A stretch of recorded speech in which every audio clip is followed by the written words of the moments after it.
It's the 60th annual Beer Barrel Game, a storied SEC rivalry. But this year, Kentucky and Tennessee have even more on the line. The Volunteers continued their run for the conference title last week against Ole Miss as quarterback Darrell Dickey led a crushing 34-14 rout of the Rebels. But the road to the Sugar Bowl may contain a Wildcat ambush. A year ago, Jerry Claiborne's team pulled off the upset as they used a tireless defense to stop the Volunteers 17-12. Despite a disappointing record in '85, the Wildcats still have plenty of fight, as the Florida Gators discovered last week. Kentucky limited Florida to only 15 points. Freshman running back Ivy Joe Hunter's 2 touchdown runs had Kentucky on top until the final seconds. And today, the Cats are back home awaiting the challenge of the Volunteers. Coming up next, a sweet battle for the Sugar Bowl. Tennessee versus Kentucky. Commonwealth Stadium, Lexington, Kentucky. Crystal clear blue skies. It's 43 degrees. A great day for college football. Hi, everybody. This is Bob Neal along with Tim Foley. And today, the Tennessee Volunteers continue their run, they hope, toward the Sugar Bowl. And Tim, the Tennessee Volunteers had every chance in the world to fold up their tents when they lost Tony Robinson back against Alabama. But the offense particularly has really risen to the occasion behind Darrell Dickey, and particularly, I think, a spark in Tim McGee. There's no question about it. At the beginning of the year, they were very dependent on Tony Robinson. But now with the emergence of Darrell Dickey, he's a fifth-year senior doing a great job, and he's got this young man to throw the ball to, Tim McGee, the only legitimate first-round draft choice on this Tennessee football team. And he can hurt you deep. They try to get the ball to him as often as they can. And their running game has really come along, too. Jeff Powell will be starting this afternoon, and Keith Davis will see a lot of action. And this defensive team has become, it was a no-name team that's becoming a name team with Hovanek and Miller and Ziegler and Jones and Chris White at safety. They've really come along. They've come a long way from last year. Ken Donahue has done a great job in coordinating the defense, and they've got some real superstars. Chris White has hung around for 4 years as a backup, and now he's leading the nation in interception, blocked a punt last week, and he just kind of exemplifies the intensity that this defense plays with. They do a couple of things to confuse the offense that we'll talk about during the broadcast. Reminds me of a young man I saw play at the Miami Dolphins by the name of Tim Foley a little bit, too. That's one of the reasons I like him so much. Let's talk about Kentucky. The Wildcats 5-5, but this is their bowl game. Tennessee Volunteers here in Lexington. Bill Ransdell is hurt again, sore knee this time. I tell you what, Bill Ransdell has a sore everything. He's got a sore back. His knee is the major problem. It's going to limit his mobility this afternoon. But Kentucky's going to stay in this game as they've stayed in most games throughout the last 3 years on defense. They've got some seniors here, Mazza, Williams, Harrison, Dumbaugh, playing in their last game as Kentucky Wildcats, and they'll be tough. They're grass grabbers. They're little, but they're going to fight Tennessee to the end. As we said last year, Kentucky can't beat anybody on paper, but they don't play it on paper. Another significant statistic that'll be meaningful in this game is turnover ratio. The teams that win have a good turnover ratio. Tennessee leads the nation, plus 16. The Wildcats are third in the conference with plus 11. Also, the kicking game could play a role today. The number 1 and 2 field goal kickers in the SEC are Worley for Kentucky and Reves for Tennessee. And after these messages, we're going to continue with Super Football Saturday back at our studios in Atlanta.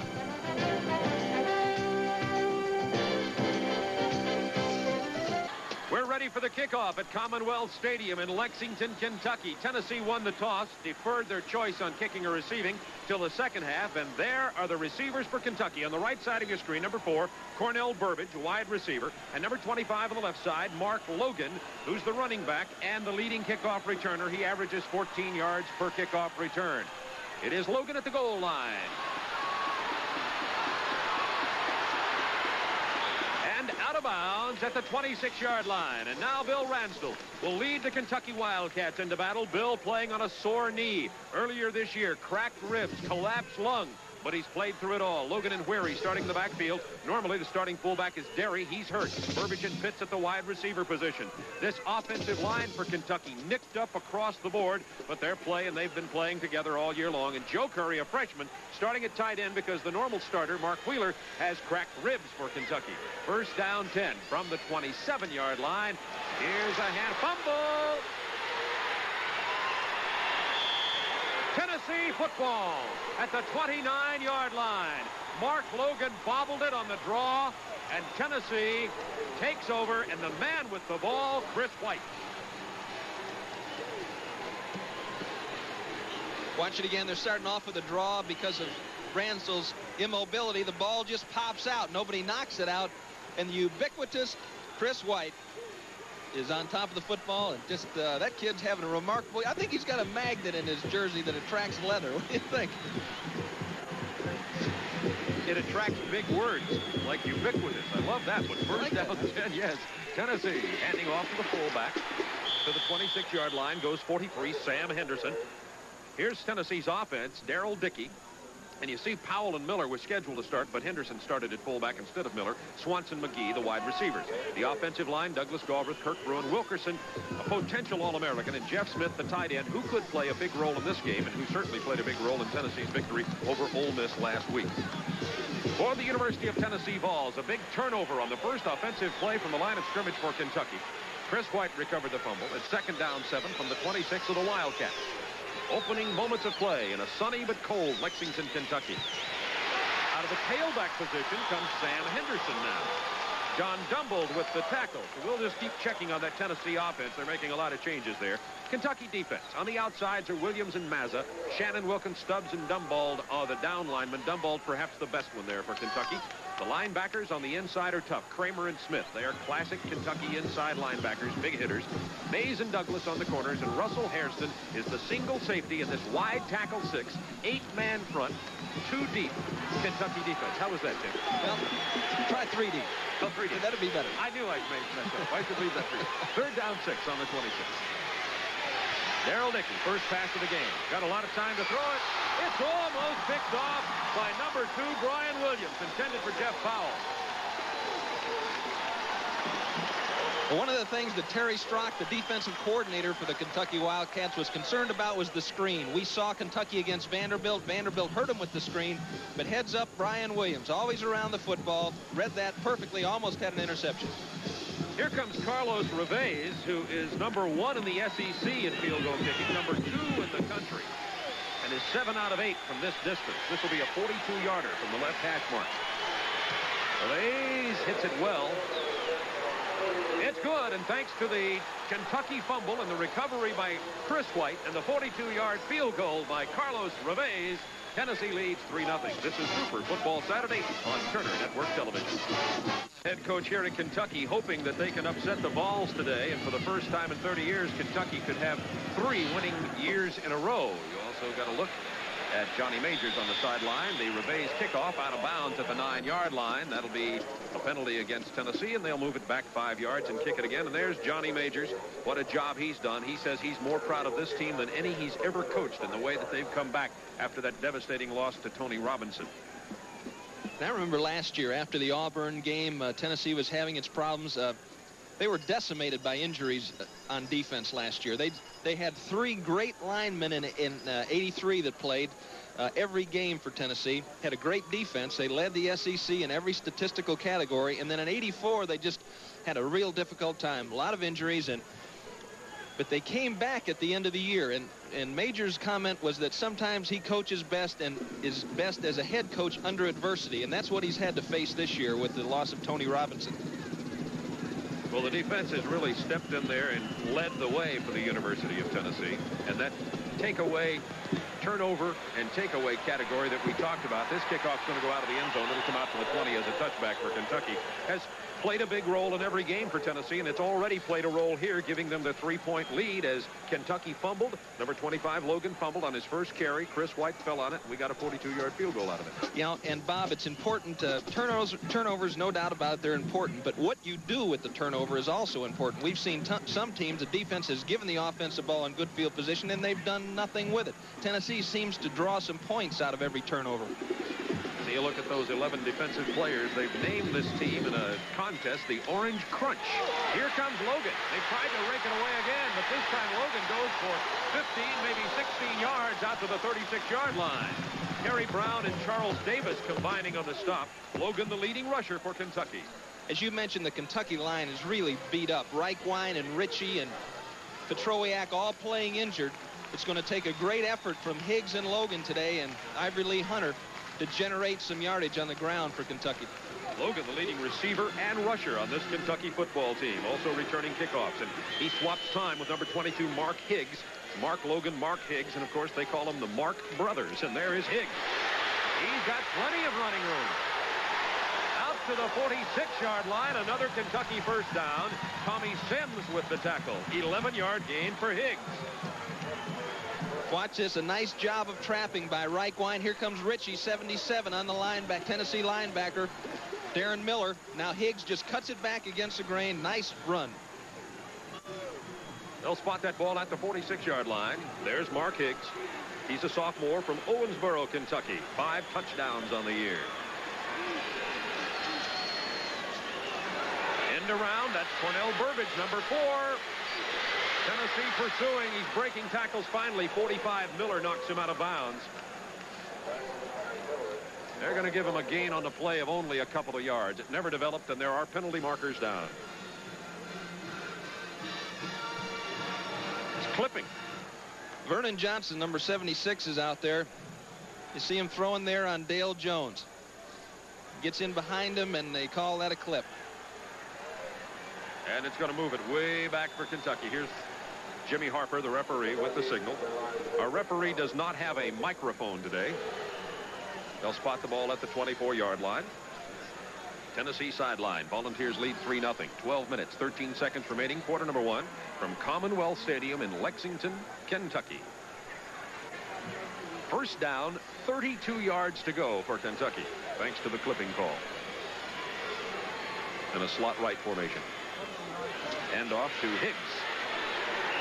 Up past the 30. Tim, very difficult to overcome a 1st and 32 situation. Gives Tennessee's defense a chance to really tee off. Yeah, it does. It just, you play a lot more conservatively on defense, and you've got a long way to go. 2nd and long, you can expect a play pass. They may try to get it over at the top on 2nd down. One thing you don't want to be doing back at this time of a football game when you're behind 3-0 is be throwing the ball 3rd and long down in this area of the field.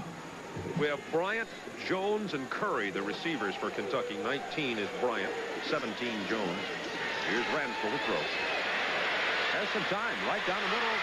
He hits Jones out near the 50-yard line. They'll spot it at the 48.5-yard line. He was hit by Chris White. He is still about 7 or 8 yards short of the first down. That was a 19-yard gain. Nice throw and nice protection. Ramsdell, you can see he's not very mobile this afternoon. Bryant had cleared it out. Came in behind, caught the ball. Good job by Jones. He's a quarterback, too. Another thing that you might look for in a game like this where Kentucky is an underdog are some trick plays. We've already seen the reverse. And I think keep in mind that the flanker Jones is a quarterback. This is 3rd down 8 from the 48. 5 defensive backs in there for Tennessee. Ramsdell. All day to throw. It is complete, and it's close to a first down. It was Logan, the leading receiver on this team. Let's see where they spot the ball. I believe Kentucky may have overcome the first down 32 and picked up a first down. They're going to bring the sticks into measure. Very close. Tennessee leads 3-0 on a 42-yard Carlos Reves field goal after Logan fumbled the first play from the line of scrimmage of the afternoon. Chris White fell on it. They'll stretch it out. It's a first down Kentucky.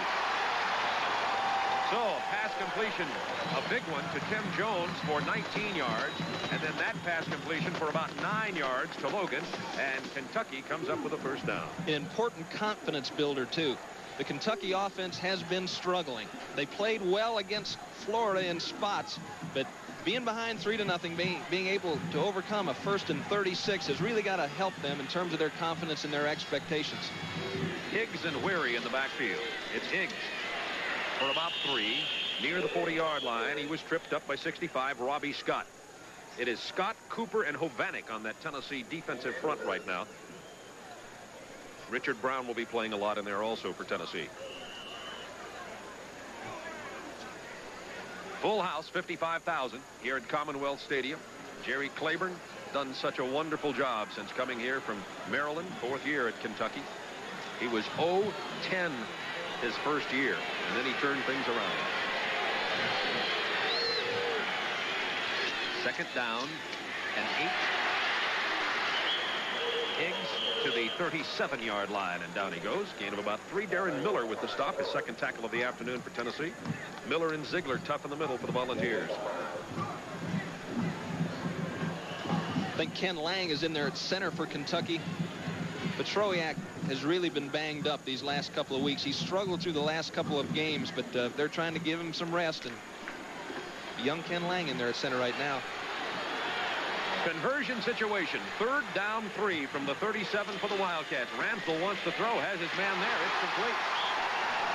To number 83, Eric Pitts. He's out of bounds at about the 22-yard line. And Kentucky on the drive. They started at their 20-yard line. They throw it here, just a quick hitch, 5-yard hitch. Terry McDaniel on the coverage. Excellent reception. The ball was there right on time. It had to be before McDaniel got there. And we're going to talk about this Tennessee secondary, because they do a fine job. Kentucky, 1st down 10 from the 24-yard line where they spot the ball. Here's Higgs into the backfield, breaking his tackle.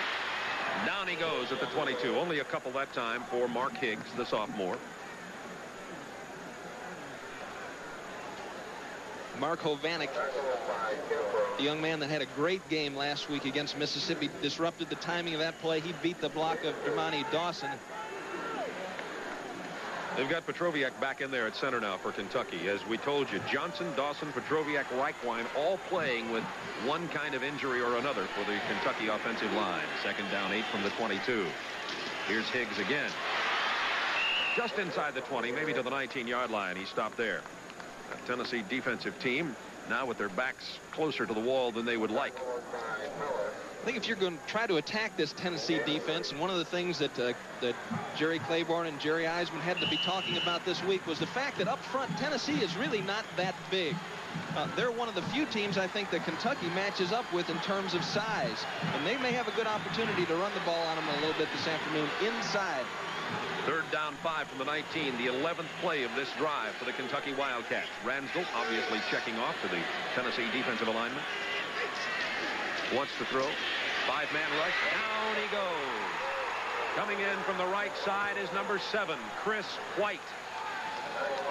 The senior from Cleveland, Tennessee, who's had himself, in my opinion, an all-American caliber year. He probably won't be named on the teams, but he's played that well. There's no question about it. Now watch this. Ramsdell looking for Pitts on the right side.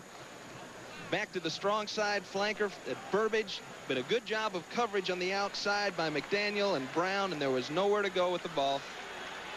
Here's Worley attempting a 44-yard field goal. Worley 19 out of 27 on the year. He's a good kicker. Number 2 in the league. He hooks it wide to the left side. It is no good. Tennessee continues to lead 3-0 with 6 minutes, 57 seconds remaining in the first quarter. Bill Ransdell, the Kentucky quarterback, limped off the field after that sack.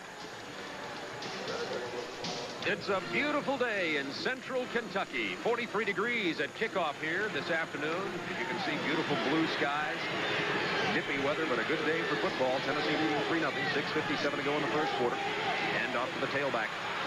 Out to the 36-yard line goes number 21, Jeff Powell, a senior from Nashville. And, Tim, what a story that young man is. He's a walk-on. This was his first in last year at Tennessee. Walked on from William & Mary. Came to Tennessee to run track. Johnny Major said he had that look in his eye. So I wanted to see. Johnny's big on the look in the eye. And he said, I want to see how he could play football. And here he is starting for Tennessee. 2nd down 1 from the 36. Now big Sam Henderson with the 1st down for the Volunteers. Gets it by about a yard. Out near the 39-yard line.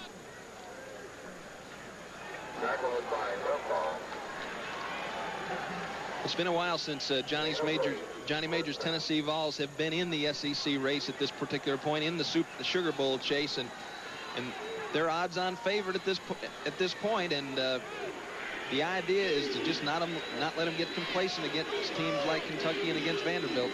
1st and 10 from the 39. Dickey, all kinds of time to throw. Now got a lot of pressure on him. Throwing on the run, incomplete. Out there at the 46-yard line. Intended for Tim McGee. He was being chased by Tom Wilkins. Good coverage. Let's see if he was looking for Clinkscales, I think, his primary target here, Tim. Clinkscales is going down the outside here. They're running 3 deep. The fact that you alluded to it 2 deep early on in the broadcast, I think is is indicative of what Kentucky plays a lot. That was a two-deep zone. They were trying to get Smith down the middle. You remember he made a great catch against Mississippi last year in that last week in that same situation. Now Swanson, McGee, and Klingscales in on a 2nd down 10. But they hand it off out of the backfield anyway. Look at that tailback run. Jeff Powell. He was impressive in the second half last week against Ole Miss. A 12-yard ramble by Jeff Powell that time. He's only 5'10" and 170, but remember, he is a trackster. This man is fast, and he has very quick feet. That's what Johnny Majors likes so much about him. You know, what's amazing is how fate plays a part in so many people's careers. It's just like Chris White. Chris White probably still would have been second string if it weren't for an injury to Charles Davis in the preseason that forced him to play in the first game, and he had 3 interceptions. Now Powell here's running away. 1st and 10 from the 49. Keith Davis comes in for Powell now. Davis, the freshman from Nashville, who's Tennessee's leading rusher, who's been banged up. That was Henderson carrying the ball, but Davis comes in, and he'll play a little bit this afternoon. Sam Henderson played tailback last week against Ole Miss and did a good job. Johnny Major said Henderson had played the last 2 games since Memphis State and Ole Miss were the best he played since he hurt his knee last year. Now we continue rotating backs in the backfield for Tennessee. Charles Wilson comes in. He's normally a tailback. He's in at the fullback position. Keith Davis, 28, is the tailback. Wilson's 32. Dickey with the fake. Throwing on the run. It is complete to the 44-yard line to 32, Charles Wilson. Also a sophomore from Pritchard, Alabama. Wilson playing with an injured shoulder. Good job that time by the Kentucky defense. They ran Klingscales deep down the sideline, and they ran McGee on a sideline and up pattern. They were looking to hit him up about 15 yards up along the sideline, but Kentucky did a nice job of holding it off and then reacted well to the ball thrown up short. 3rd down 5 from the 44. Now it is 21 Powell and 32 Wilson in the Tennessee backfield. 3 wideouts in the ball game for the Volunteers. McGee in motion. Here comes the blitz. Down goes Dickey at the 45-yard line. Number 45, freshman Chris Chenault with the sack. He's playing with a sore hamstring.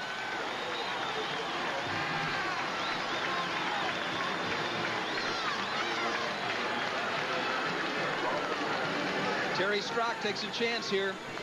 He blitzes Tennessee. He's leaving Russell Hairston man-to-man on Timmy McGee. McGee was coming open, but didn't do much good. Darrell Dickey was sitting himself down. Here is Jim Asman, a junior punter, punting in place of normally the punter Bob Garman to Brian Williams. Down Williams goes at the 23-yard line.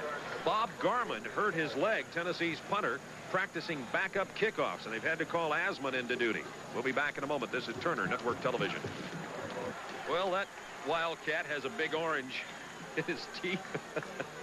Oh, my. Kentucky opened a basketball season here last night, so these people just left Rupp Arena and came right straight to the football stadium. Out to the 28-yard line goes 22 Mark Higgs. Richard Brown with the tackle for Tennessee. The Kentucky Wildcats basketball team beating Northwestern Louisiana State last night at Rupp Arena, just tuning up to get ready for the beginning of the SEC season. And Tennessee had a basketball game in Knoxville last night. Volunteers also were winners.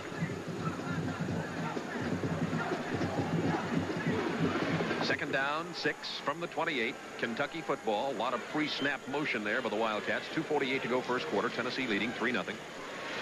Higgs scrambles out to about the 32.5, 33-yard line. 4th tackle of the afternoon for Darren Miller for the Volunteers.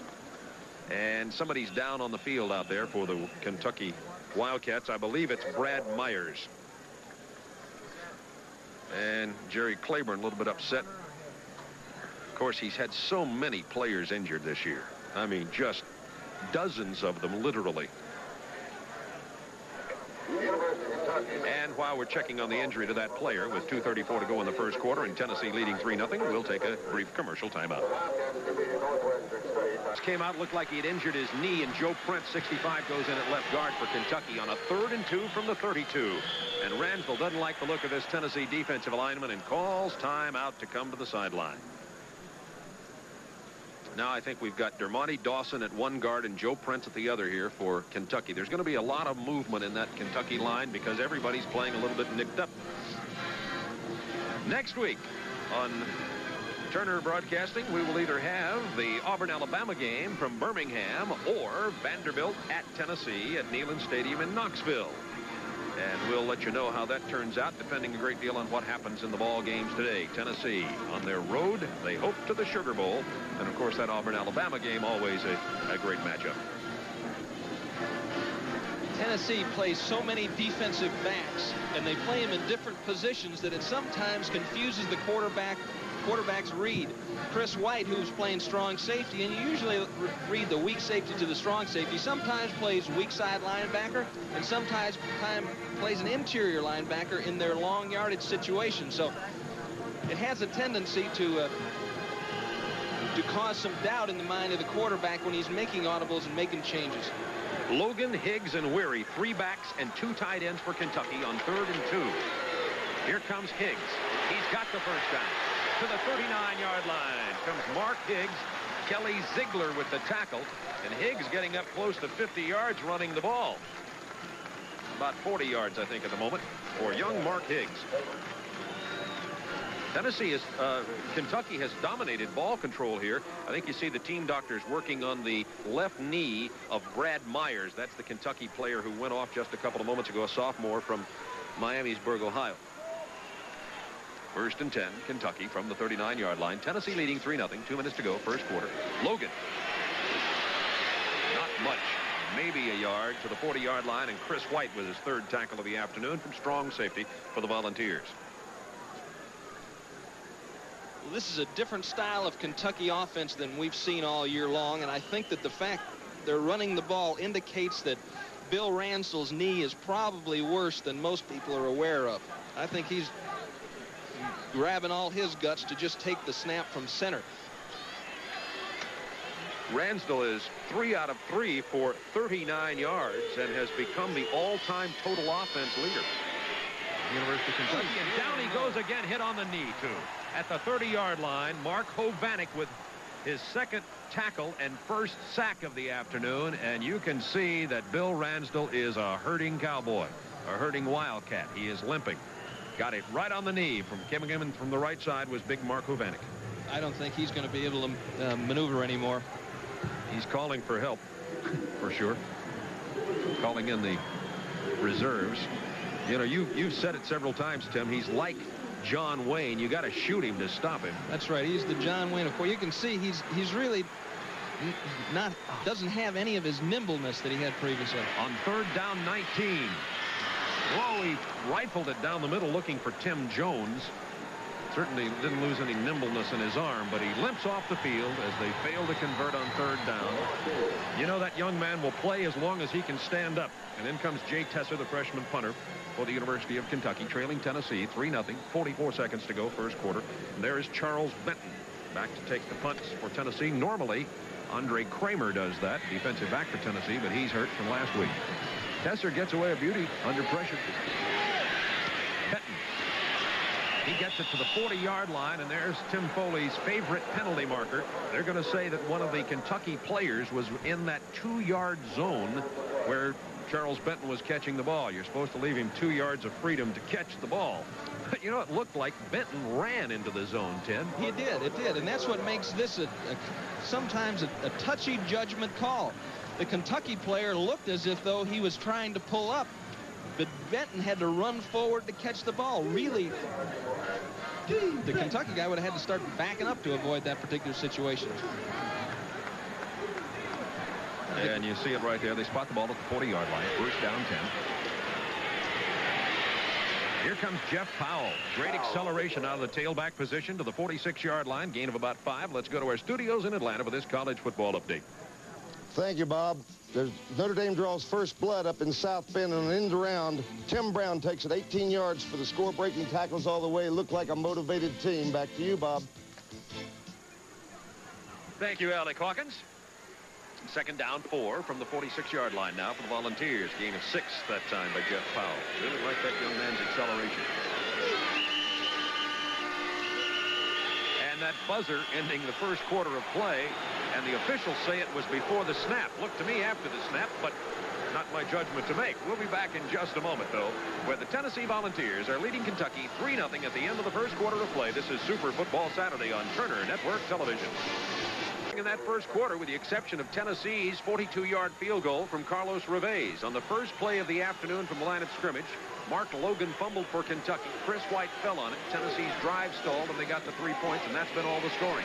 Jeff Powell inside Kentucky territory. First down Tennessee to the 49-yard line. 97 Scott Stubbs with the stop. There are the first quarter statistics, and you see the Wildcats dominated ball control 9 minutes 20 to 5 minutes 40. One nice long drive by Kentucky, running the ball right at Tennessee.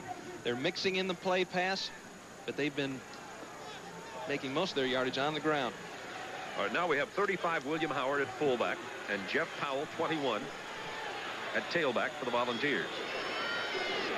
Dickey on the day, 1 out of 3 for only 3 yards. He's going to hand it off again. Gain of about 7 for William Howard to the 41-yard line. Howard, a sophomore from Lima, Ohio. He's playing hurt, too. Howard was injured last week in the game against Ole Miss with a sprained ankle. It's a good thing Tennessee has 7. They have 7 backs, all of whom can play. Davis, Panuska, Wilson, Powell, Miller, Howard, and Henderson, and they've had to use them all. Link Scales and McGee over on the left side. Swanson on the right side. Second down 2 from the 41. And they give it to the big man. Not going to get the first down, I don't believe, though. It is William Howard to about the 40. Just inside the 40. Tackled by 96 Dunball. Dunball, the team defensive captain, came underneath a block there to cut him off. Stubbs coming into the game. Now Tennessee substituting its short yardage offense. This will be very short. 3rd down and 1. They spot it on that right hash mark right on the 40-yard line. Powell goes out of there. Now Henderson and Howard are in the backfield for Tennessee. They also have double tight ends. Here comes Henderson. Look at him break the tackle and get the first down. Whoa. Sam Henderson just popped into the Kentucky defensive player and dived forward for enough for the first down, I believe. Great job of filling by the Kentucky safety, Russell Hairston, but he found out what 260 pounds of momentum feels like. Wow. Oh. That's giving a ball to a guard out of the backfield. Their elephant backfield. Howard and Henderson. There's the man who recovered the fumble, leads the nation in interceptions, Chris White. He recovered a fumble that resulted in a 42-yard field goal in Tennessee's 3-0 lead. First down 10 Volunteers. Now at the 38-yard line of Kentucky. Dickey. Throws it incomplete and out of bounds down here at the 23-yard line. He was looking for Eric Swanson. These Kentucky defensive backs are covering very, very well. You know, they've had to do a good job. For a major portion of the year, Kentucky was blitzing a lot, putting a lot of pressure on the opposition's offenses. Against this team here, though, because of a variety of different offensive sets and because of the fact they're in a 3-receiver look so much of the time, I don't think they'll quit blitz quite as much. Here comes Powell. Inside the 35 to the 34-yard line. Larry Smith tripping up Jeff Powell. And Powell, the workhorse this afternoon out of the tailback position. That's his 5th carry of the afternoon for now 36 yards. Tennessee's leading rusher, freshman Keith Davis, playing injured, has been in the ball game a time or two, but hasn't really done much this afternoon. And Powell has been primarily the Tennessee ground game workhorse. 2nd and 6 from the 34. Make that 3rd down 6.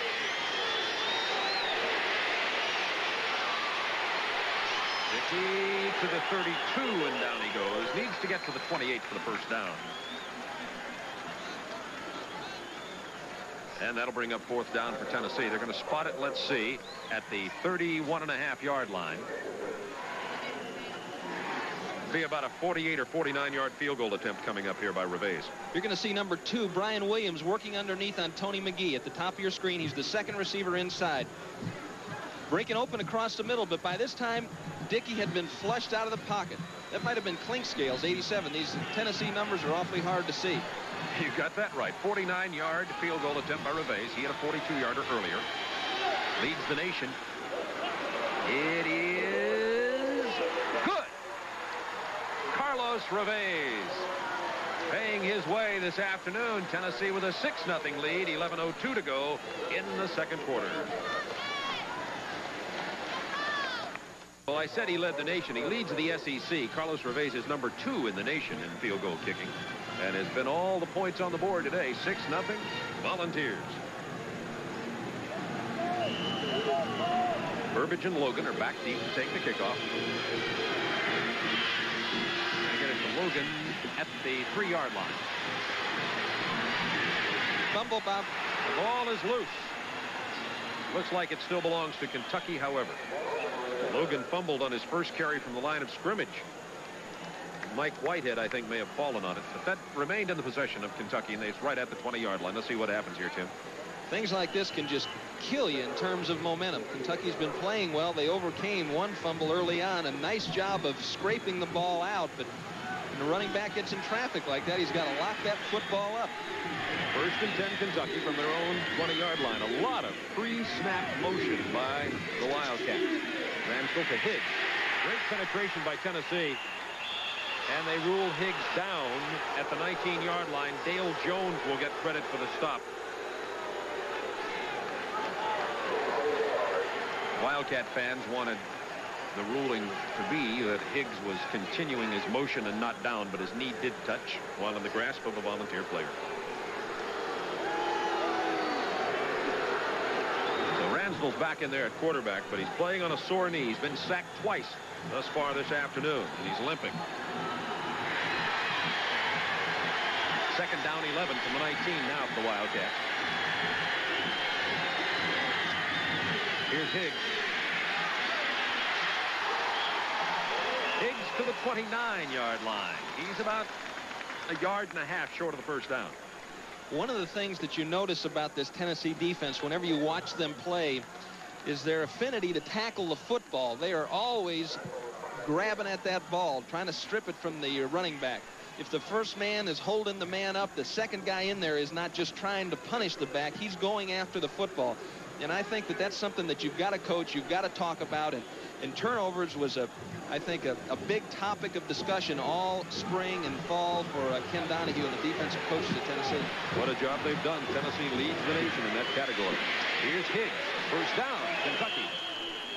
They're going to spot him out of bounds just shy of the 35-yard line, I believe. A little difficult to see from our viewpoint here in front of the Kentucky bench. There's the Tennessee sideline, that offensive line. And it is first down. They spot it just shy of the 35-yard line. It'll be at the 34. 9:24 to go, first half. Tennessee 6, Kentucky nothing. So Dave Cutcliffe talking to the Tennessee offensive lineman. We'll talk about that in a second. Ramsdell with an audible at the line of scrimmage on the first down. Logan hit by 45. Darren Miller got 3 or 4, however, out to about the 38-yard line. Darren Miller now with 5 tackles on the afternoon. There's Kentucky's leading receiver and leading rusher. We always seem to get a shot of an offensive line coach working with his offensive line during the football game, and the reason is that the defensive fronts are never exactly the same as what you have prepared for. There's always a few new changes, a few little innovations that you've got to get clear in the minds of those fellas that have their hand down on the grass. This is second down 7. This is Logan. He gets the first down out to midfield and inside Volunteer territory. Brian Kimbrough with the stop, and Logan with a 12-yard gain. And now on the afternoon, Mark Logan with 5 carries for 34 yards.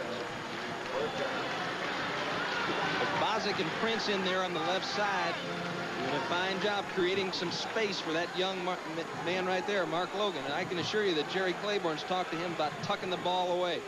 Higgs and Weary in the backfield. Curry, Lucas, Sellers are the receivers for Kentucky. Ramsdell with an audible. First and 10 right at the 50. They give it to Higgs.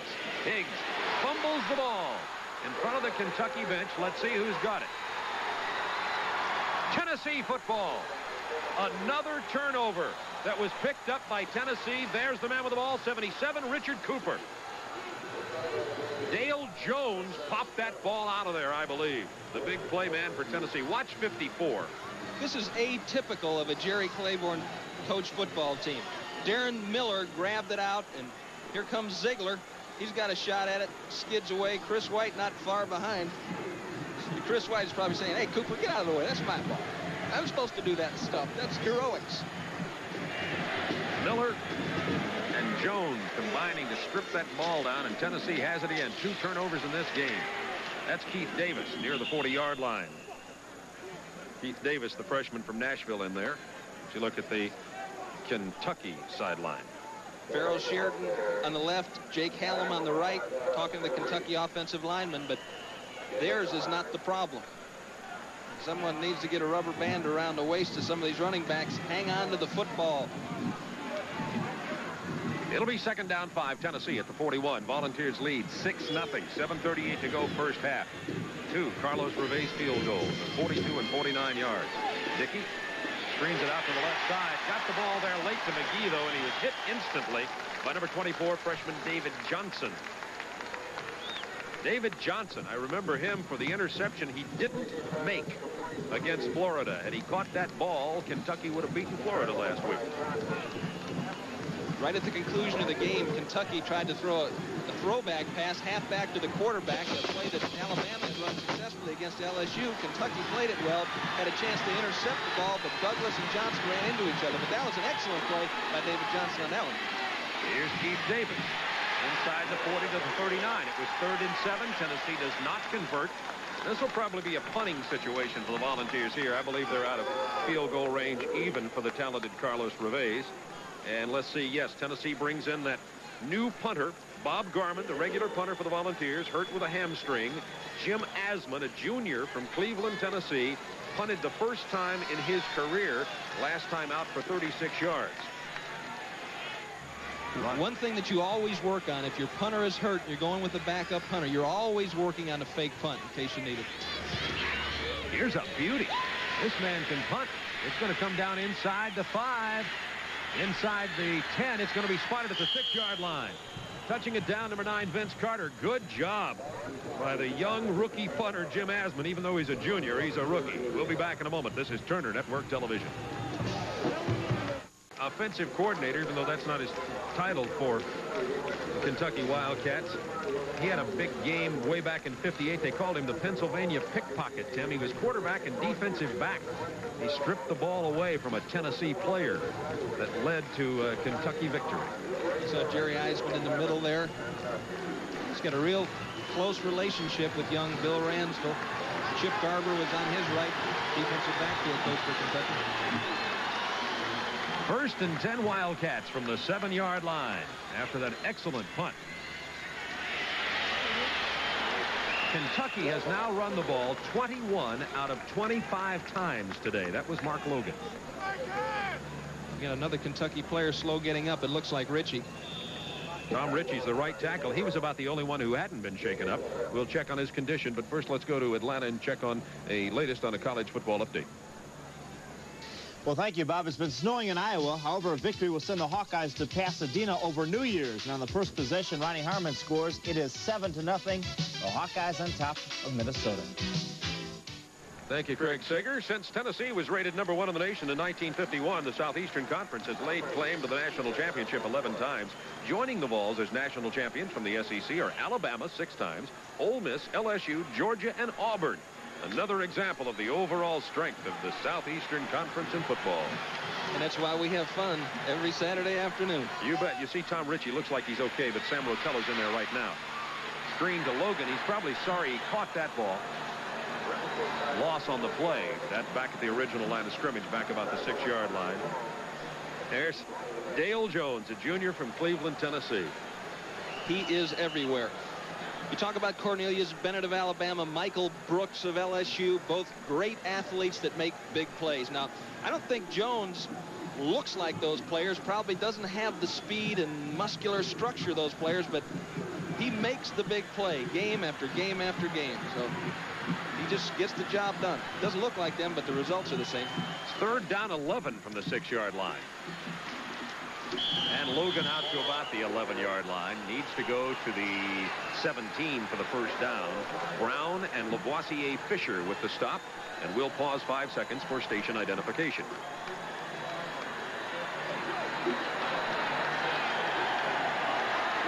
Bob Neal and Tim Foley with you from Commonwealth Stadium in Lexington, Kentucky. Tennessee 6, Kentucky nothing. 4:39 to go, second quarter. In comes Tesser, averaging 41.7 yards per punt. He's a redshirt freshman from Vine Grove, Kentucky. Good view of that punt, and oh my, not a good punt, but look at the roll. That looks like one of my golf shots. Got more roll than you did ball, but it goes out to the 45-yard line and rolls dead there, and it'll be a 34-yard punt. It only carried a few in the air, though. We'll be back in a moment. Great place for a poor punt here by Jay Tesser, Tim. Now you're going to see here his concentration is bothered by a Tennessee player coming around the top, and watch him look up. His right toe should be pointed when he kicks the ball. It's sticking straight up in the air. See that there? Bang go. See it come straight up, and it just skids off the bottom of his cleats, really. The ball never really got above 3 yards off the ground. Only 34 yards, and he was lucky to get that. Tennessee has it in Wildcat territory at the 45-yard line of Kentucky. First down 10. Volunteers lead 6-0. 4:20 to go in the first half. A double check off by Dickey. 25-second clock down to 3, 2, and he gets the play off. Jeff Powell just swallowed up in the backfield. Tennessee wasn't sure what they wanted to do on that play. Loss on the play to Jeff Powell of about 3 or 4 yards. Kentucky, I think, was ready defensively for about anything Tennessee wanted to try that time. Tennessee has a fine offensive quarterback coach, Walt Harris. Very creative and a very good teacher. One thing he wanted to do in this game was to limit the automatics a little bit, not call as many of them. Second down 14. Powell. Fumble. He fumbled the ball, but the official at this point says it's down, that it was in the possession of Tennessee, and it will remain in the possession of Tennessee as they spot it just outside the 45-yard line. Brian Williams fell on the ball. Let's see, Tim. And as we've seen this Kentucky defense do, they're just going to fight you all the way. Who gets the stick there? Smith gets the stick, and then Kramer's hanging. I mean, Williams around the ball, jumps on it. Very close. Lower left-hand corner, time remaining in the first half. Just over 3 minutes. Third down 11, Volunteers. In that pass protection formation now. And the 25-second clock has wound down, and that's going to be a 5-yard delay of game penalty. There you see the 25-second clock. And these Wildcat fans are on their feet at Commonwealth Stadium. Even though Tennessee's leading 6-0, Kentucky's played well here early in this ball game. You know, you could almost dub this the Winston Churchill defense for Kentucky. The never, never quit kind of style of play that they have. They just are gutty. They're not big enough to play in this league, and most of them, and maybe couldn't play for anybody else. But they just keep coming after you with courage. Third down 16. Dickey. It's complete. To the 43-yard line goes Sam Henderson. Really kind of a safety valve pass. Tennessee couldn't get anything going, and they had great opportunity there at the 45-yard line of Kentucky. They started the drive and gained only 2 yards after the penalties and whatnot. And now Tennessee will have to punt the ball away again. 2:30 to go in the first half, and in comes Jim Asman at a 36-yarder and a 34-yarder, but the last one was down at the 6-yard line. This is going to be another good one. It's going to get inside the 20 also. And it goes out of bounds at the 16-yard line. So Jim Asman doing a pretty good job in a backup role here for Bob Garman, Tennessee's regular punter who's injured today. This is Super Football Saturday on Turner Network Television. Here's a look at that third down conversion attempt by Tennessee. One of the jobs of a defensive back is to disrupt the route. Look at Brian Williams working on Clinkscale there. McGee faking back to the outside. The route is totally disrupted now. The timing is gone. Now Dickey has to come off his deep receiver if he was looking deep for McGee, and then throw it to Henderson in the flat. Nice job of messing things up. How's that? That's articulate. Come off those big words, Foley. Get down. Maybe I could be a defensive back if it's messing things up. Here comes Logan. All the way out to the 27-yard line. First down for Kentucky. And Johnny Major's defense has been on that field a long time in this first half. Well, I think they're probably seeing a little bit more run than they expected. The nose man chose one side. The linebacker got blocked, opened up a hole for Logan. On 1st and 10, Ransdell throwing this time. It's open over the middle of Logan. And Logan gets out near the 40 to the 39-yard line, close to a first down again. Matter of fact, it is another first down for Kentucky. And the Wildcats dominating the ball control, but losing in the game 6-0 with 1:47 to go in the first half. Love to be in that Tennessee defensive locker room as they try to adjust at halftime to what Kentucky's doing here. Ransdell breaking away from the sack attempt. Tried to safety valve it out here to Mark Logan at the 43. Ransdell popped down again, and he gets up limping again. You see, he's got that big rib protection. He had a cracked ribs and a collapsed lung earlier in the year. Now a sprained knee. Keith DeLong really racked him at the line of scrimmage as he dumped that ball off. Kentucky playing for pride in a winning season. Tennessee playing for the Sugar Bowl. 2nd down 10 from the 39-yard line. Bryant in motion for the Wildcats. Here comes pressure. Higgs gets it in the backfield, and down he goes at the 28-yard line, and so do penalty markers. Dale Jones, number 54, getting up off the play.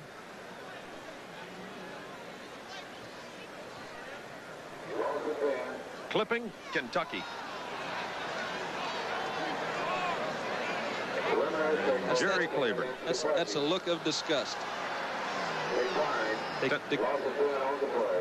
This play had a chance of being a big play for Kentucky. The ball goes out here to Higgs, and Jones makes it. Petrowiak, they call a clip right there, but if Jones isn't there, that ball goes a long way because Tennessee was just pouring up the gut. There was no one else there. Everyone else was man-to-man coverage running downfield. Tennessee declined to clip. It's 3rd down 20 from the 29 now for the Wildcats.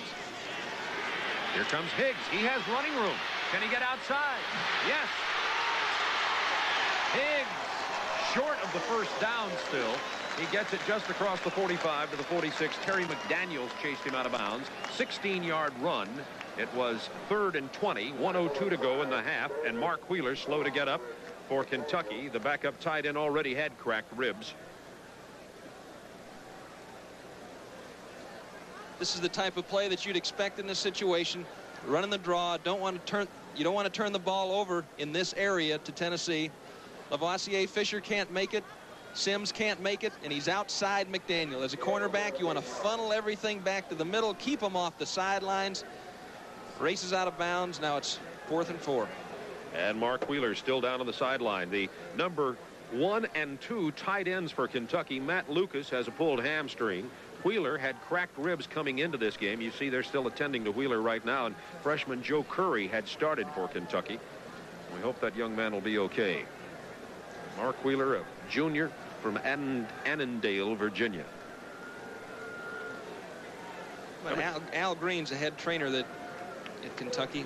See the young lady there in the gray jacket is Sue Stanley.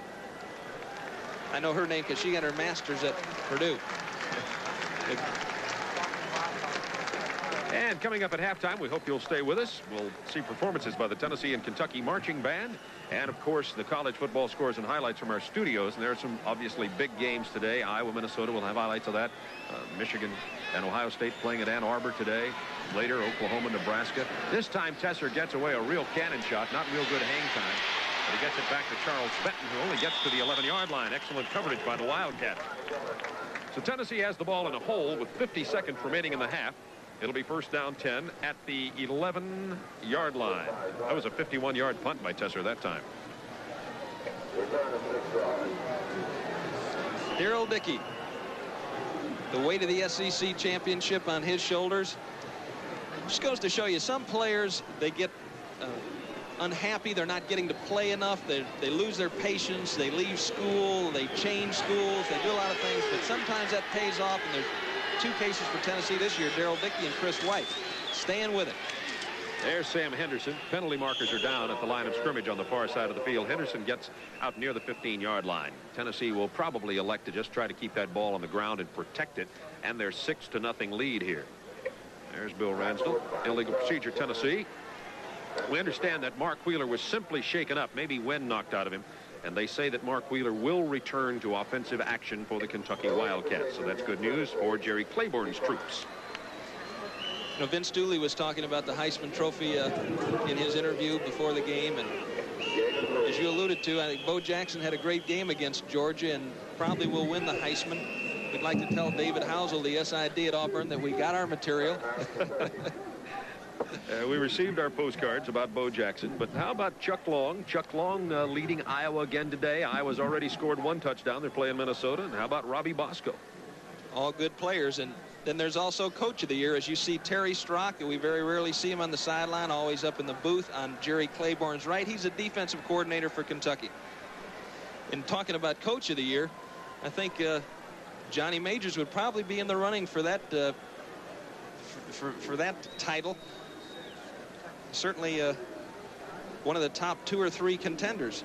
He's done an excellent job with this Tennessee team. They win their last 2 games and make a good showing in the Sugar Bowl.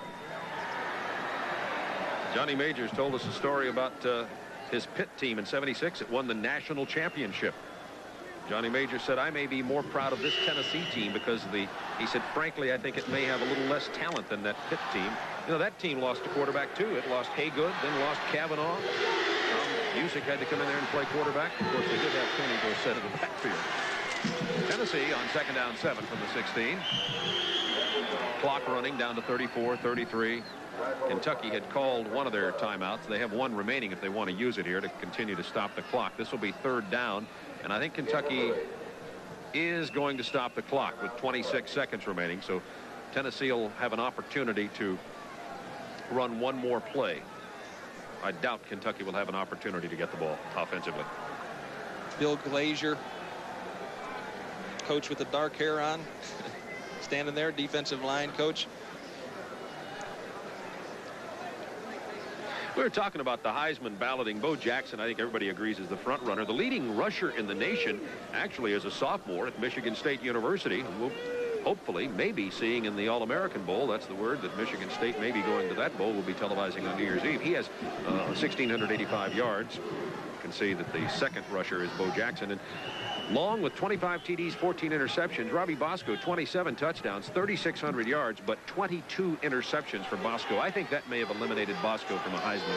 I think so, too. And that offense is designed for a Heisman Trophy candidate with the way they throw the ball, whereas Iowa really has structured an offense around Chuck Long. And again, I think that you got to give points to Long for avoiding the NFL draft and coming back and playing his senior year. And but the front runner is Bo Jackson, an unbelievable athlete when he's in there playing. And there's Tennessee's clock-watching dog, Smokey. He watches it tick down to 000. That's the end of the first half of play. Tennessee on 2 field goals from Revés of 42 and 49 yards lead 6-0 over the Kentucky Wildcats. We were talking about just a moment ago. You see the Cats have rushed for 109 yards and passed for 33, but Tennessee just 62 on the ground, 8 passing for only 70 yards. There have been 2 big Kentucky turnovers, and those turnovers have hurt Kentucky once. They gave up a field goal. Tennessee has 42 and 49-yard field goals, and that's the lead in the game, 6-0.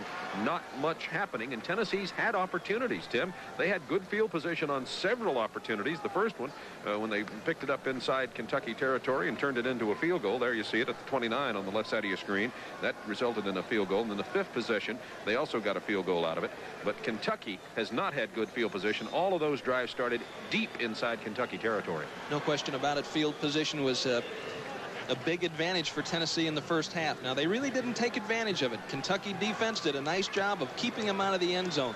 And the Kentucky defense has played well all year long, with the exception of a few big plays. For example, last week against Florida, they let Kerwin Bell throw a 65-yarder over the top to Frankie Neal. Otherwise, they played well up and through the last drive.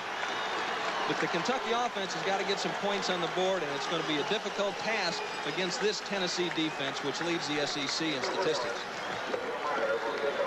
Well, it's going to be Tennessee ball to start the second half. Kicking off for Kentucky will be number 1, Jim Ryder. Jeff Powell is back on his goal line, comes out to about the 2 to take the kickoff. Powell out to the 27-yard line. Pretty good return by young Jeff Powell. He was tackled by 24 David Johnson, also a freshman.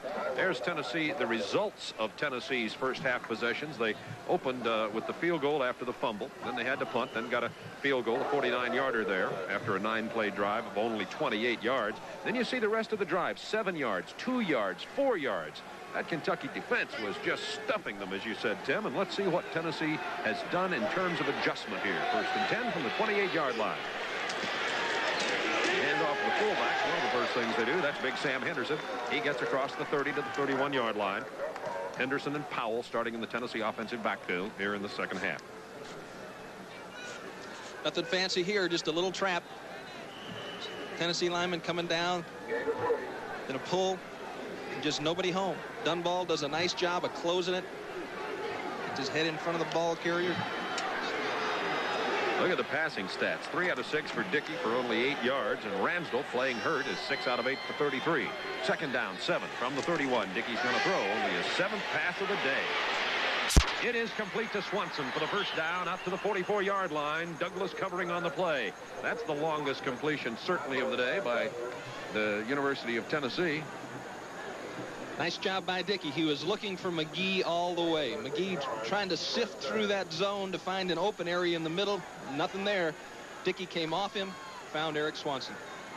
Swanson, a senior, junior college transfer from San Bernardino, California.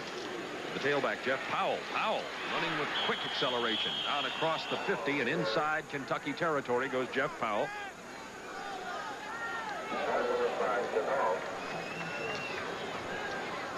You're going to see Larry Smith come into your picture from the right side, blitzing in there. He's picked off by the fullback Howard, and that gave Powell a little bit of room to cut and slice his way through there for a nice gain. Good leg movement, good high knee action by Powell. 2nd down, 3 from the 49-yard line of Kentucky now. Tennessee doing well thus far on this drive. Dickey wanted to get it out to the left side very quickly there. Nobody was home. Busted play. Jeff Smith might have been the intended receiver. McGee might have been the intended receiver. Tim, I'm not exactly sure. And neither is Darrell Dickey. So it'll be 3rd down, 3 now for the Tennessee Volunteers at the Kentucky 49. Dickey did the right thing. Sometimes Kentucky will really gamble. Russell Hairston had to get all the way over and cover the slot on that play man-to-man because of the blitz. He tried to disguise it by staying in the middle. He couldn't get there, but the receiver didn't pick it up. 3rd down, 3. There comes McGee in motion. Kentucky with a 4-man rush. Dickey's going to run for it. He got it, and more. Dickey dives down to the 31-yard line. Saw it open up as Kentucky went into their coverage. An 18-yard run by Darrell Dickey in a heady play, and Tennessee on the drive. Fine job by Dickey. You're going to see that the 2-deep zone here by Kentucky underneath. The men underneath are running man-to-man, so they have no vision on the ball. They finally realize that Dickey's running down the field, react to get back into the play. That time William Howard gets stuffed. He gets maybe a yard. He didn't even get to the 30-yard line. It'll bring up 2nd down and nearly 10 again. 12:46 to go, 3rd quarter. Bob Neal, Tim Foley with you from Commonwealth Stadium in Lexington, Kentucky. Temperature edging up toward 50 degrees. It's been a nippy but sunshiny day here in Lexington. They move McGee around, Bob. They never line him up in the same spot. Sometimes in the slot, sometimes outside. Looks like he's in the slot on this alignment. Dickey. Here come about 6 Kentucky rushers. Flags go down. Pass is incomplete at the 24-yard line. Penalty markers on the play on the 2nd down 10. There's Jimmy Harper, the referee. He does not have a microphone on today, but we'll get his signal here for you. Might be holding, and that's the call against Tennessee. 3rd penalty of the day against the Volunteers for losses of 20 yards. Any pass route is good against any coverage. Obviously, there are some that you'd like better. Some pass routes you like better against a blitz. Some you like better against the zone. The offensive coordinator is guessing what Kentucky's going to do. That time in a situation where in the past they have blitzed more, that time they played a zone. And they played it well. They had good depth. They shut off McGee. He couldn't get it in there as Dickey decided to scramble. One of the Vols grabbed a hold of the Wildcats. 10-yard holding call. Second down, 20 from the 41. Dickey with protection. Screens it out to the left side. That's Howard. He gets to the 36-yard line, and down he goes. Russell Hairston with the stop. Tennessee not with much on that, but they're getting back a little bit to the 37-yard line. And let's watch Russell Hairston, a senior from Lambton, Maryland. This time he's sitting in the middle of a two-deep zone and having a little flashback here. He sees the ball thrown in the flat. I can tell you what he's thinking right now. He's thinking, I was in this situation before with Sam Henderson in the first quarter. It didn't feel very good, but you just got to go ahead up there and take your lick. 3rd and 16 from the 37. Tennessee hoping to get close enough at least for a field goal attempt here, I'm sure. All-out blitz by Kentucky. Dickey rolls away from it. He's going long. Down on the goal line. It is caught by McGee. Touchdown, Tennessee.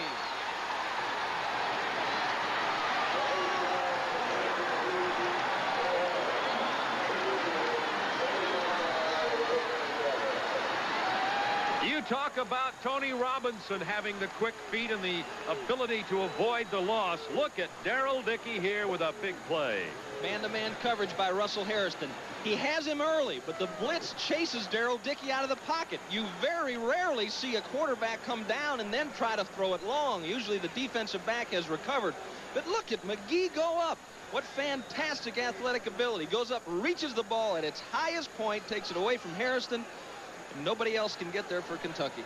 For Tim McGee, that's his 13th career touchdown receiving, establishing another Tennessee career mark. And McGee is marking them up. Johnny Major said he's the best receiver he's ever coached. Tennessee going to go for it here. And they don't make it. They were going to go for 2. Wait a minute now. One guy's signaling up. Another guy's saying no. Yeah, let's just hold it for a second and see what the signal is here. Tennessee's cheering as though they made it. The officials are still talking to each other. So let's just hold on for a moment. There's a committee meeting. It looks like the conference at Geneva. Okay, we'll let them decide what they're going to call. Then we'll show you the truth. Jimmy Harper says it's in for 2. Oh, that made them happy here at Commonwealth Stadium. Tennessee now leads 14-0. Let's watch it again. Be a tough angle. Powell looking for the cutback. Looks like he's got the room. Looked like there was a fumble there. The official that's right on it is saying no. The other linesman saying no, and now they said it was fumbled and fallen onto the end zone for the touchdown. That is the call. I think the other man said that. One official ruled this. This is my opinion, Tim. I think the official on the goal line said he did not get in with the ball, thereby no touchdown. Right. Then the other official said the ball was loose and into the end zone, and Tennessee fell on it, recovered the fumble in the end zone for the 2-point conversion. So Tennessee leads 14-0. At least that's what I think happened. We'll be right back. The Tennessee kickoff comes down to Burbage. The 20, out near the 30-yard line. Tim McGee made an incredible catch under pressure. That's not only a personable young man, but the big play man for Tennessee. Tim, you said before the ball game, he's been the spark in this sputtering Tennessee offense. Let's watch this touchdown catch again. Because this one goes out there when there's nothing home. Now watch Hairston. He's not the deep man in that. There are 2 deep zones there. Harrison's supposed to fill in the middle. And back there in plenty of shape, just didn't play the football. McGee went up and played it, just came up with a big play when nothing was there. Ransdell goes down at the 18-yard line under intense pressure from 77 Cooper and 59 Mark Hovanek. This Tennessee defense now really smelling blood, with Tennessee leading 14-0, and the Volunteers are just knocking that young man, Bill Ransdell, all over the place. 3rd sack of the afternoon. Claiborne's got his arm around Kevin Dooley. He's the sophomore backup quarterback. But Ransdell's going to stay in the football game. He's an inspirational type of leader, and I think even if he's in there handing the ball off, his leadership adds a lot to that Kentucky offense. You saw Dooley in the middle of your picture. He's number 18. Here comes Logan. And Logan across the 25 to about the 27-yard line.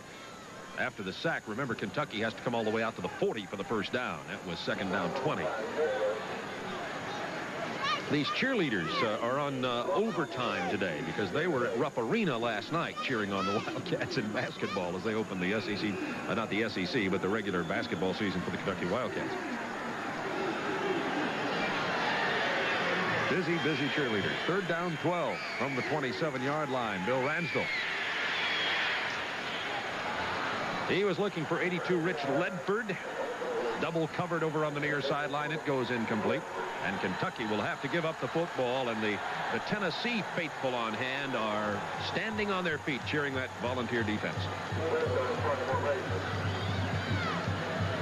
After all the analysis, Tim, we talked about how Tennessee would run and how Kentucky would defense it, etc. It was a heady, broken play recovery by Dickey and McGee that gets on the touchdown. That's correct. And every game comes down to a matter of 4 or 5 plays, and your stars have to make the plays. Benton goes down at the 34-yard line. That was 98 Carwell Gardner, freshman from Louisville. This is Super Football Saturday on Turner Network Television. Second meeting between Harvard and Yale. Harvard is favored, but Yale scores first. Mike Stewart on a 5-yard run. It is 7-0 in the game. Back to Bob and Tim. So Tennessee has a 14-0 lead over Kentucky after the 37-yard touchdown pass from Darrell Dickey to Tim McGee. Then the 2-point conversion play where Tennessee fumbled it but then fell on it into the end zone. We don't have the official ruling on what got the 2-point conversion, whether it was a touchdown or a recovered fumble. We'll get that for you from the official statisticians here as we go along. Tennessee leads 14-0 and are going to move back about 5 yards probably here. It was 1st and 10 from the 35. It's Douglas and Galbraith moving over there on the left side of the line.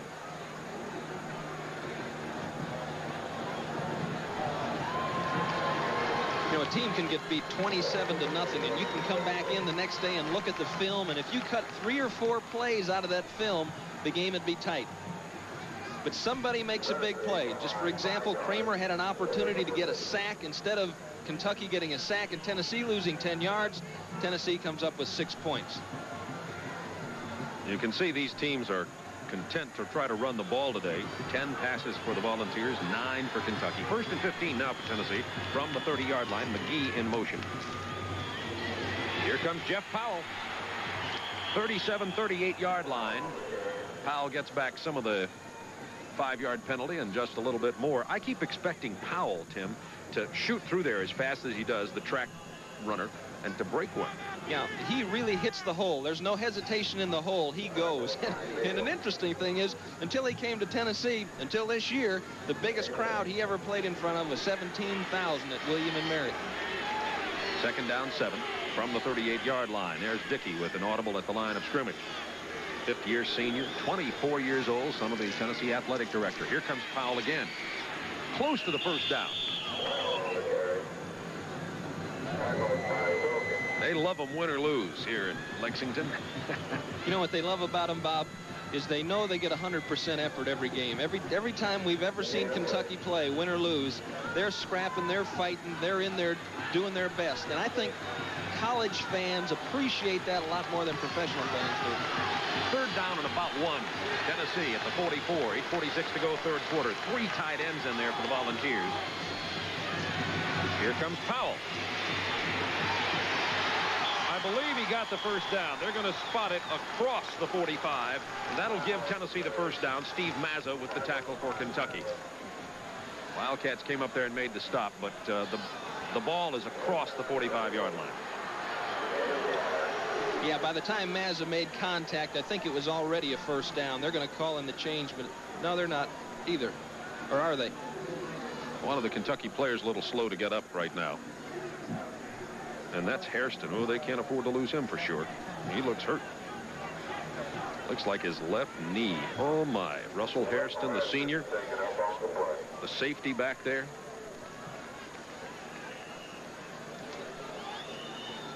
Here's a look at it again. Mazza fighting off the block of the tight end there. Hairston fills it inside just like last time. Mazza makes contact, and then back he goes. Nice stick by Steve Mazza, outside linebacker. 1st down, Tennessee. 1st and 10 from the 45-yard line. Play fake. Dickey right over the middle. There's that tight end, Jeff Smith, complete. to the 26-yard line. We've been looking for that play all afternoon. Carmichael Caldwell with the tackle. Hairston was out of there. 31-yard gain. In came Raynard Gover, and immediately Dickey went to the tight end in that Hairston position. It's usually the job of a linebacker in a zone situation to get back. The linebacker's got a hold. No draw. Now turn and run. Get back out of there. Against a passing team, you coach your linebackers after he goes by just to turn around and locate the crossing receiver.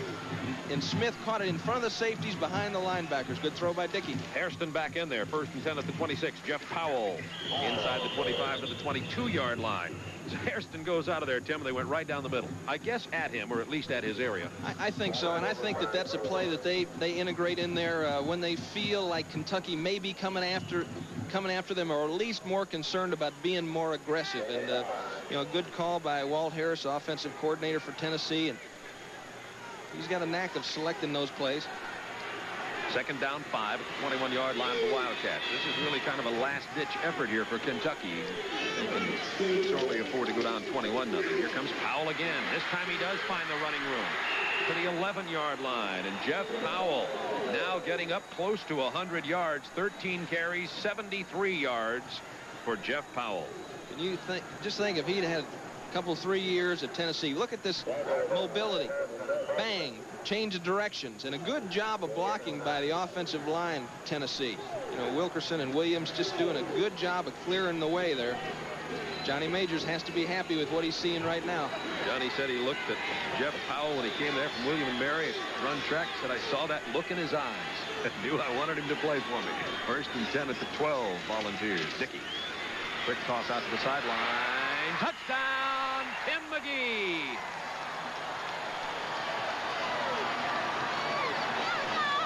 The 2nd McGee touchdown catch of the day. Here's a blitz man-to-man coverage. Russell Hairston on McGee.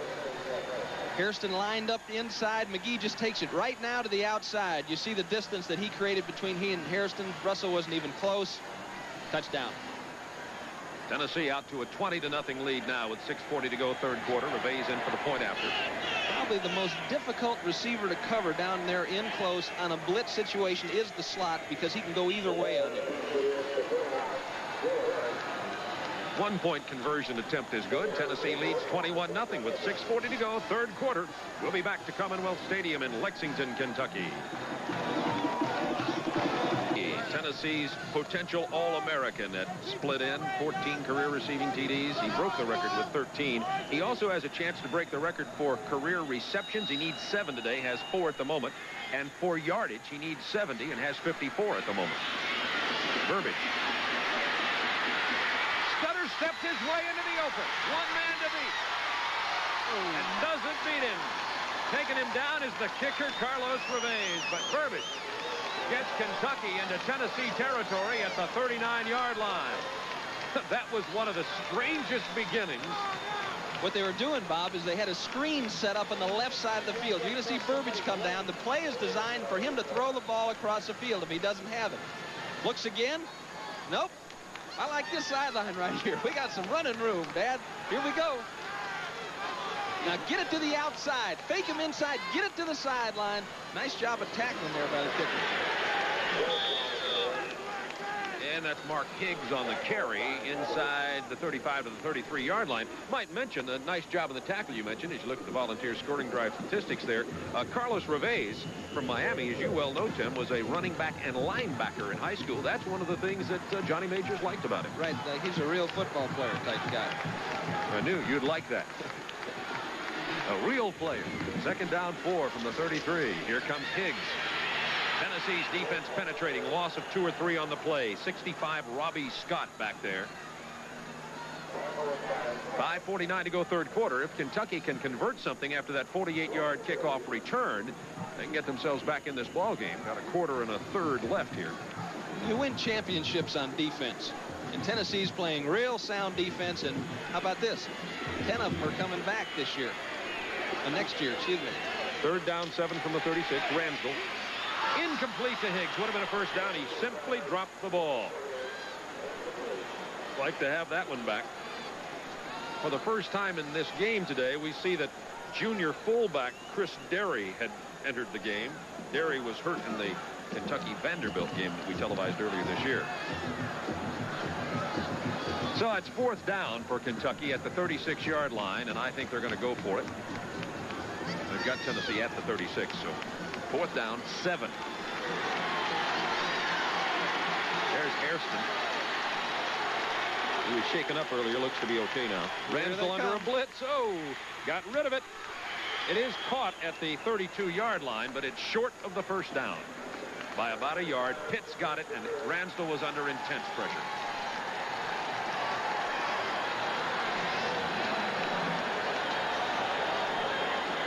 Everybody limping off the field. Joe Prince limping. Bill Ransdell limping. Here comes Jones from the top of your screen. They're coming from all over. Bang. Chris White's in his face. He lets it go. Pass is completed. No first down yardage, though. We're going to pause 5 seconds for station identification. Bob Neal and Tim Foley with you. 5:16 to go, third quarter. Tennessee 21, Kentucky nothing. First down 10. Volunteers at the 32-yard line. Keith Davis. He got outside. He has blazing speed. Not quite enough to break it all the way, but enough to the 37-yard line where Maurice Douglas got him, and there is a penalty marker down. Keith Davis did a nice job of setting that up. Took that old Paul Hornung dip inside and then scooted to the outside. You know, you mentioned it. They got holding, Tennessee. You mentioned at the beginning of the game, it's a beautiful day here, 43 degrees. And, you know, when you're from Miami, it's never beautiful in 43. And I had forgotten my coat, and I'd like to thank my wife Connie and Dick Fowler and my good friends at Delta Airlines for getting it up here to me. So my teeth were chattering and my nose dripping during this whole thing. To change the slogan from Delta Gets You There to Delta Gets Tim's Coat There. Well, I'm happy that you're happy, because it certainly makes my job easier. Thank you. I appreciate your concern. First down 4 for Tennessee after the penalty. They got the first down is the reason for the unusual marking on that, and then had a holding call on the long run. Keith Davis stopped. Jerry Reese with the tackle. There's Burbage. He's the man with the kickoff return of 48 yards for Kentucky just a couple of minutes ago. But Kentucky could not convert on a 4th down attempt and had to turn the ball back over to Tennessee. That was first down, and they moved the ball to the 42. So it's 1st and 10 Tennessee now from their own 42. Burbage talking to Chris Derry, the fullback, who's got a back problem, is what's keeping him out of action. Dickey's going to throw. Excellent protection. Screens it left side. That's Miller. Miller to the 46. Jim Miller, the junior from Nashville. Bruce Wilkerson, Tennessee's All-American candidate at junior, 6'5", 260, plays right tackle, number 68. Look how they go from the up position. Slides back. He's got the hands up inside, and there's a flag goes in there. Maybe they decided Bruce had a handful of jersey there. He's working against Scott Stubbs. Just in time for our ace ISO producer, Skip Ellison, to get his close-up camera lens on Bruce. Well, Jeff Van Note's a 17-year pro and a friend of mine with the Atlanta Falcons, and he holds every now and then. I see him working on the leg there. Let's see, who is that? I can't see. That may be Joe Prince. Is that 65? Yeah, Joe Prince. That's Al Green, the trainer in the mustache, working on Prince. First down 20 from the 32 after the holding call. Whoa. Keith Davis. Oh, that freshman's exciting. He gets the first down. Russell Hairston with the tackle. Keith Davis, Tennessee's leading rusher, with 532 yards coming into this game. He's been playing hurt, had a shoulder injury. I think the thing you look for most in a running back is his ability to change direction. Look at that. Powell breaks it back inside. Kentucky player slides right by, uses this block well. Hairston fights off the block to make a tackle. Good job by Russell Hairston. Hairston's really been worked over today. He's been in on a lot of plays, a lot further down the field than he would like to be making them, I'm sure. 1st and 10 from the 46 now, Volunteers, leading 21-0. 3:42 to go, third quarter. Dickey. Just threw it up short down here. He had a possible safety valve to Keith Davis, but couldn't get it to him. He was looking for Jeff Smith across the middle again. And Kentucky defense is fool me once, okay, but not again. They did a nice job of covering the tight end crossing, and that time Dickey had to just unload the ball. Dickey once again has not thrown an interception today. He has 2 touchdown passes. So he now has 6 touchdown passes and only 1 interception. Probably the key statistic for Dickey when he came in to replace Tony Robinson. I think so. When you have a defense like Tennessee has, you just don't want to do anything to beat yourself on offense. Here comes Davis again. About 4 yards this time to the 43-yard line of Kentucky. 3:27 to go, third quarter. Tennessee on the road to the Sugar Bowl. They need to hold on to this lead over Kentucky. Then next week at Knoxville, defeat Vanderbilt. And Tennessee walks into the Sugar Bowl against probably the University of Miami. That's the rumor, that Miami will be invited. I say rumor. About everybody in the world, including you and me, folks, know it's going to be Miami, so I don't know why we say that, but the official bid goes out tonight. 3rd and 7 from the 43. Tennessee picking up the blitz well. This is Tim McGee at the 20. And out of bounds at the 19-yard line goes Tim McGee. Hit by 24, David Johnson. Tennessee really getting on track now. Tim, what has solved this for Tennessee? What solved this Kentucky defense for them? Well, in this particular play, you're going to see Don Urano trying to cover Timmy McGee. That's just a mismatch. That isn't going to work. You've got to get there in a hurry if you've got that type of matchup. And he froze Urano with a little quick step and then bang, had it across the middle. And they're just doing a better job in the offensive line, I think, to answer your question, of picking up the blitz and giving Dickey time to get the ball to the open receiver. Great example that time. Here's Dickey under pressure again. It's incomplete, looking for Swanson over on the left side. Number 27. Everybody had a hard time handling that ball. That looked like a hot one, didn't it? And there you go. Now, Tim McGee today has 79 yards on the day, and that makes him move into first place in Tennessee career receiving yardage, 1,934. The old mark held by Larry Severs of 1924. Severs played back in the mid-70s at Tennessee. Credit Tony Robinson with being a big part of that yardage. 2nd down, 10 from just inside the 20. Dickey lofting it down the sideline. Clink scale. Touchdown, Tennessee.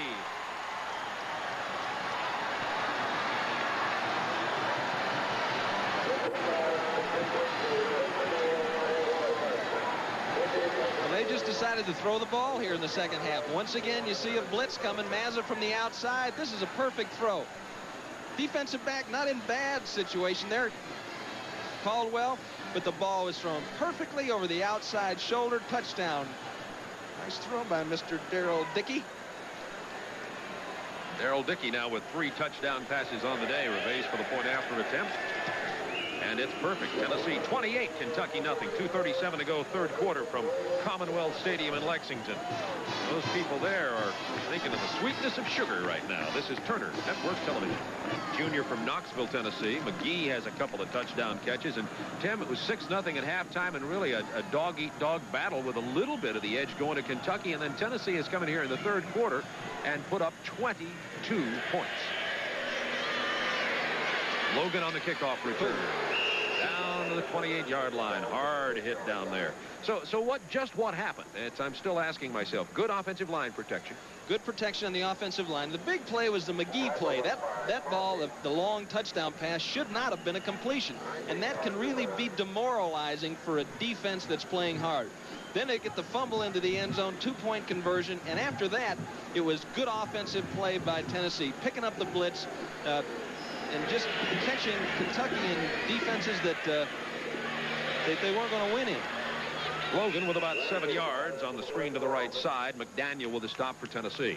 See, when you call a blitz, and here's the thing that's tough about the Tennessee offense. You don't know, as we mentioned before, where McGee is going to line up. They come out, you got a blitz on. Now, instead of the tight end, who Urano is supposed to cover, you got Tim McGee standing there. Oops. Well, you've got 2 choices. One is to get out of it somehow. But if you're going to go ahead and go through with it, you better get there in a hurry. And they got there a little late, and Timmy McGee took it all the way. 2nd down 1 from the 38.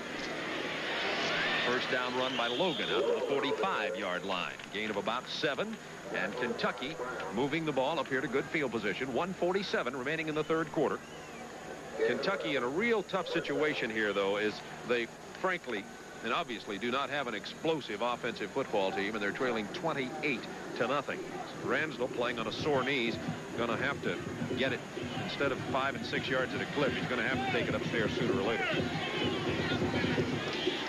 He does this time.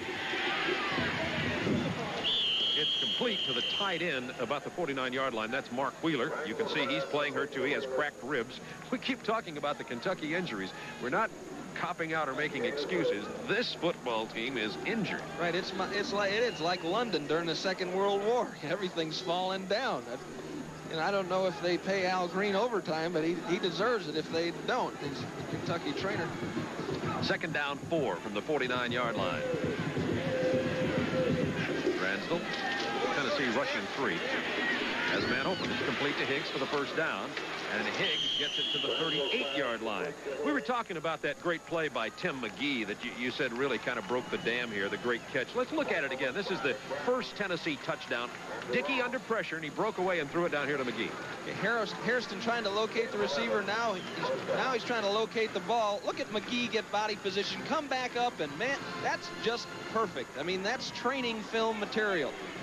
There's no question about it. Couldn't have done a better job of going for the ball. So many defensive backs find themselves in good position, but then they just don't do a good job going for the football. 1st and 10, Kentucky now at the 38-yard line of Tennessee. 28 seconds remaining in the 3rd quarter. Ransdell, incomplete, tried to find Derry out of the backfield.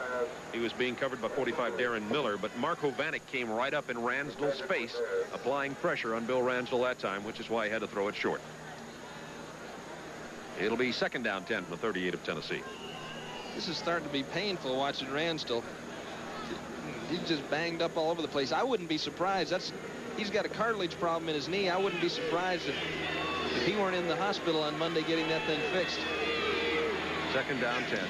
Here they come. He's going to go long, has his man open, but he couldn't get to the ball. Cisco Bryant had gotten deep on Sims, as you see, just by a step or two. But Ransdell again had to unload it in a little bit more of a hurry than he wanted to and couldn't connect. You have a couple of problems here if you've got a bad knee. First of all, you're not getting out of there as fast as you'd like to get out of there. And look at it, took him about 3 steps to stop, and then he still threw it off his back leg in a sense. He never did get his weight out there on his front foot, and it destroys your ability to unload the ball in a hurry. 3rd and 10 again. It is complete to the tight end for the 1st down. That was Mark Wheeler with the reception. And I believe he got the 1st down. Let's watch the spot. Yes, the ball is spotted so that they will award the 1st down to the University of Kentucky. And that's going to be the last play of the 3rd quarter. Tennessee leading 28-0. These people wearing orange believe they're on the way to the Sugar Bowl. Tennessee has to defeat Kentucky and then Vanderbilt next week to win the SEC title.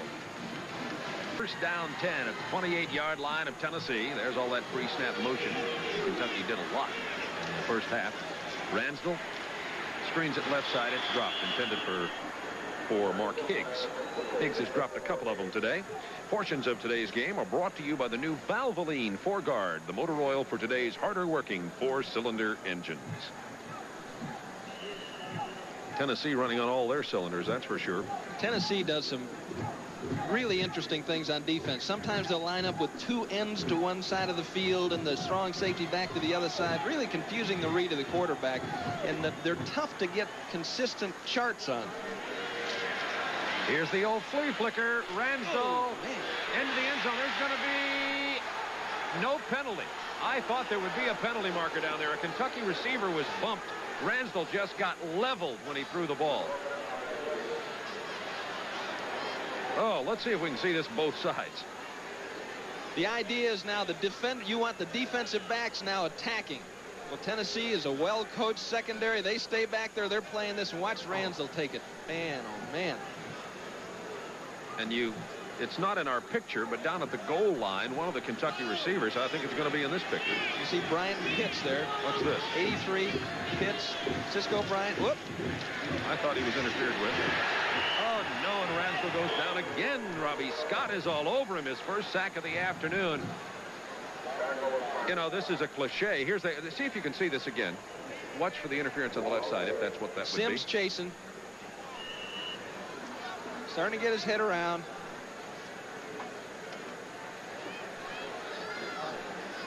I don't think it really had an impact on the final outcome of the play, so they didn't bother to, they'd call that incidental contact.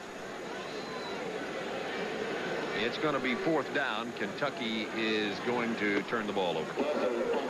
Jay Tesser comes in to punt. 14:05 to go in the ball game. It's 4th down 18 from the 36-yard line. Well, you know, we've said it so many times. I was going to say it's a cliche because it's true. When the team gets behind 28-0 and you got to throw the football, you got to try the kind of plays you don't like to use.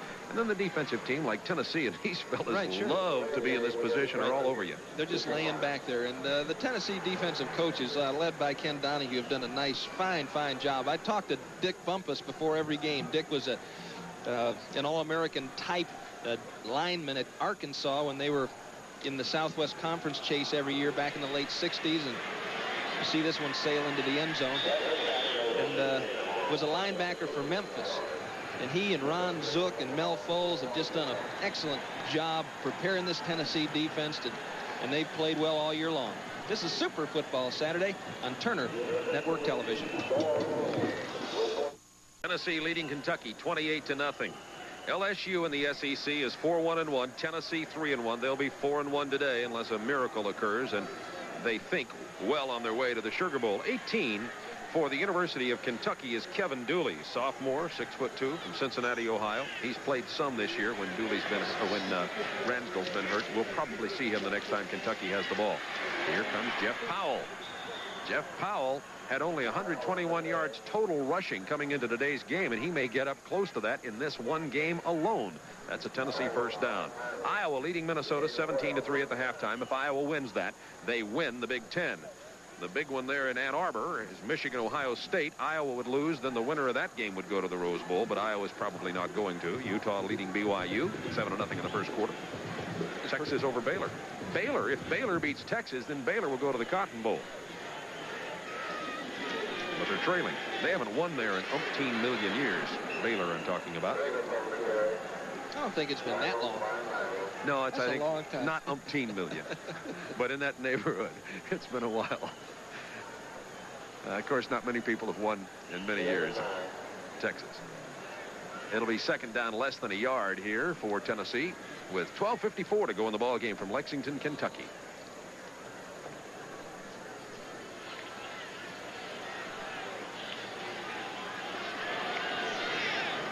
Automatic.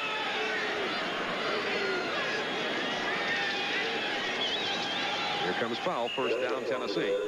Out to the 44-yard line.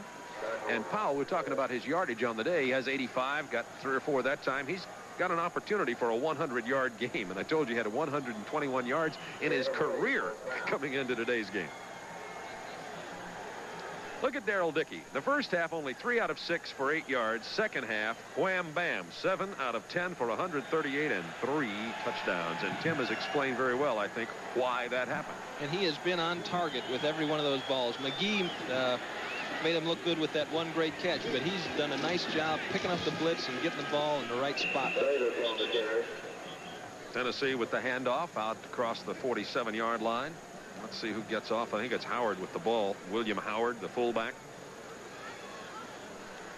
And Tennessee 1 win away if they hold on to this 28-0 lead here with 11.5 minutes to go in this game. And you almost have to say that's a pretty sure bet they will. 1 win away from going to the Sugar Bowl for the first time since 1969. Here comes Keith Davis. Look at him break the tackle. And he struggles close to the first down inside Wildcat territory to about the 47. He'll be maybe a yard or so short. We are soon to be named best in the SEC and be Sugar Bowl bound. Well, I think they are certainly dispelling some negative rumors about their offense, about the fact that maybe they're not the best team in the SEC. They can't score points, that type of thing. Because we saw them do a fine job against a Mississippi defense that's been traditionally a pretty good defense these last 2 or 3 years. And Kentucky's defensively is a strong group of players.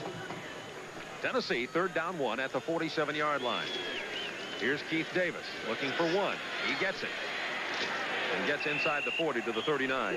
We chatted for nearly an hour with Johnny Majors last night in preparing for the ball game, and Johnny Majors talked to us, as I mentioned in the first half, about the team he won a national championship with at Pittsburgh. He said that team had some injuries, as Haygood went down as quarterback and Kavanaugh was injured and Husick had to play some, but he had Tony Dorsett. He said, you know, I'm not superstitious, and I don't mind telling you, I have a feeling that this year's 1985 University of Tennessee volunteer football team may very well be a team of destiny. He says, I feel that the players and the staff have made it thus. He really, I thought the way he said it was moving, to be honest with you. Well, as long as they believe it, that's the important thing. You know what I mean? If they believe that they're fulfilling their destiny, if they believe that they're a team that could win the Sugar Bowl. Smokey believes it. You bet. And again, 10 out of 11 players on defense are underclassmen. They're going to be back. And that's not counting all the other folks that play on a consistent basis on defense, and the same on offense. They lose McGee. But if Jeff Francis can develop as a quarterback, they feel like they've got a couple of redshirt receivers that can step in there and eventually replace the vacuum or void that he's going to make when he leaves.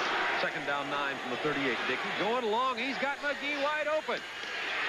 Out of bounds at the 2-yard line, Tim McGee. That is McGee's 6th catch of the afternoon. He has already broken the Tennessee record for yardage and touchdown career receptions, and is 1 catch away now from breaking that career record. Number 3, Tony Mays should have jammed McGee, broken his stride. Darrell Dickey was looking for Jeff Smith down the middle of the field. He was kind of had attracted the view and the attention of Gover, and Gover didn't get back over in time to make the play. It is first down goal from the 2-yard line. Volunteers. Howard gets about 1 off right guard. Larry Smith with the stop for Kentucky. It'll be second down goal. This Kentucky defensive team now starting to get worn out. Just the reverse of what happened in the first half when Tennessee's defensive team was on the field a lot. Jerry Claiborne, this is not the way he wanted to end the season, and this is not a representative performance for the Kentucky Wildcats. Miller and Davis. Davis denied the goal line. It'll be third down and 1. Stuart Stubbs with the stop for Kentucky. Clock down to 8:48 remaining in the game. Johnny Majors, Doug Matthews, superstar Timmy McGee. He's telling him, now, look, after this game's over, I want some tight protection. We got to get those buses ready and get out of here. Get back to Knoxville, where our friends are. Johnny Majors says he's always nervous when he buses into Lexington for this ball game. Well, should be.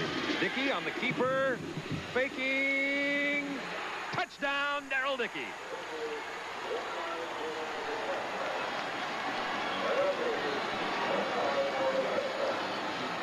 First touchdown rushing of the year for Darrell Dickey.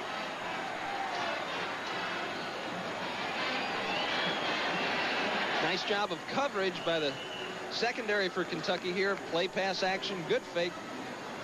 Foul goes up over the top. Receivers are covered. And here he goes, Darrell Dickey, the fullback. Pow! Drives his way in there. Good effort. He took all 175 pounds. He bludgeoned his way into the end zone. And the point after is good. Tennessee 35, Kentucky nothing. Tennessee has scored a touchdown on all 4 of its possessions here in the second half this afternoon. We'll be right back. So Tennessee moved the ball 80 yards for that touchdown. The keeper by Darrell Dickey. Here comes Logan on the kickoff return. And he gets it out here in good field position to the 37-yard line. Darrell Dickey's thrown for 3 touchdowns, rushed for another. 50-year senior, son of the athletic director, came in to replace Tony Robinson, and everybody said, oh, can he do it? Is he good enough to do it? Well, the answer lies in Tennessee's record, folks. He just got off the phone with Walt Harris there upstairs, and Walt's telling him, don't do that kind of stuff. We don't want you to get hurt. And here is Kevin Dooley at quarterback now for Kentucky, replacing the injured Bill Ransdell. And Dooley throws an interception. It is number 14, Terry Brown, picking it off for Tennessee. And that'll about wrap it up, folks. It was intended for Burbage. Dooley comes in and immediately throws the interception. Works to the wide side of the field. Got a man breaking short. Tries to pop it over the top. Nobody there. And Terry Brown makes the catch. You start taking chances you wouldn't normally take, obviously, when it's 35-0. You start throwing the ball in places where you maybe shouldn't throw the ball, trying to come up with a big play, trying to make something happen. So Tennessee 1st and 10 at the 47-yard line of the Volunteers, and they'll probably be content to run the ball now. That's Pete Panuska, who's playing hurt today. Let's look at some of the scores from college football. Michigan State leading Wisconsin. We're expecting to see Michigan State in the All-American Bowl against Georgia Tech. South Carolina leading Clemson. Well, that's an annual war. The winner there will probably go to the Independence Bowl in that game. Syracuse way out in front of Rutgers, 21-0 in the second quarter. Notre Dame 7, LSU 3. That's a third quarter score. Jeff Francis, the new quarterback for Tennessee. You see him there, number 19. He played a little bit last week in the Ole Miss game. Second down, 10 from the 47. It's complete. To number 18, Troy Hale, a sophomore from DeSoto, Texas. So a lot of the bowl pictures, of course, all the bids will go out tonight. A lot of the bowl pictures will be settled today. I think probably all of them. Let me see if there are any that would be, well, depends on that Nebraska-Oklahoma score later this afternoon. Brian Williams, Steve Mazza coming off the field for Kentucky. They've both had great careers here as Kentucky Wildcats. Both real fierce competitors. Both too small to play, probably not fast enough to play, but have done an excellent job. Francis calls timeout as the clock was running down there, the 25-second clock. We'll be right back after Tennessee takes this timeout, leading 35-0. This is Turner Network. Their way to a victory here, 35-0 today with 6:49 to go in the ball game. Third down, 6 at the 49-yard line. After that timeout called by young Jeff Francis, he's going to put it in the air again. Avoids the sack, showing good mobility. And it is complete at the 43-yard line to number 23, Wesley Pryor. Pryor, a sophomore, hasn't played much this year. Let's have a look at the SEC standings now, and we're going to look at these as though Tennessee has gone ahead and won this game today, which they're no doubt going to do. Tennessee will go to 7-1-2 overall, but 4-1. That'll give them an 80%, 800 winning percentage. LSU at 750 with their 4-1-1 record, and they've finished with their SEC race. And then Alabama still in it too, and they'll play Auburn next week. Here's Powell to the 40-yard line. So Tennessee has only Vanderbilt in their way. And, of course, the Commodores have struggled all year long.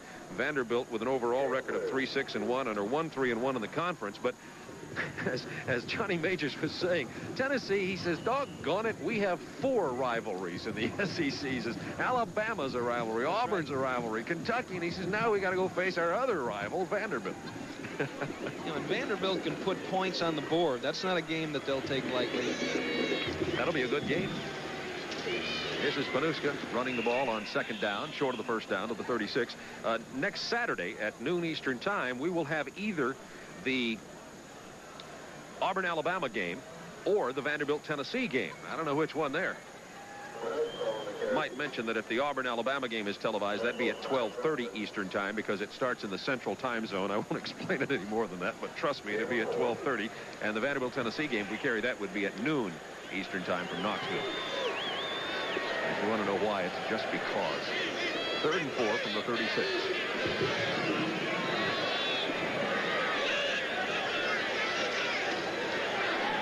Francis, he goes down, can't find anybody. A little strange to see him throwing here this late in the game.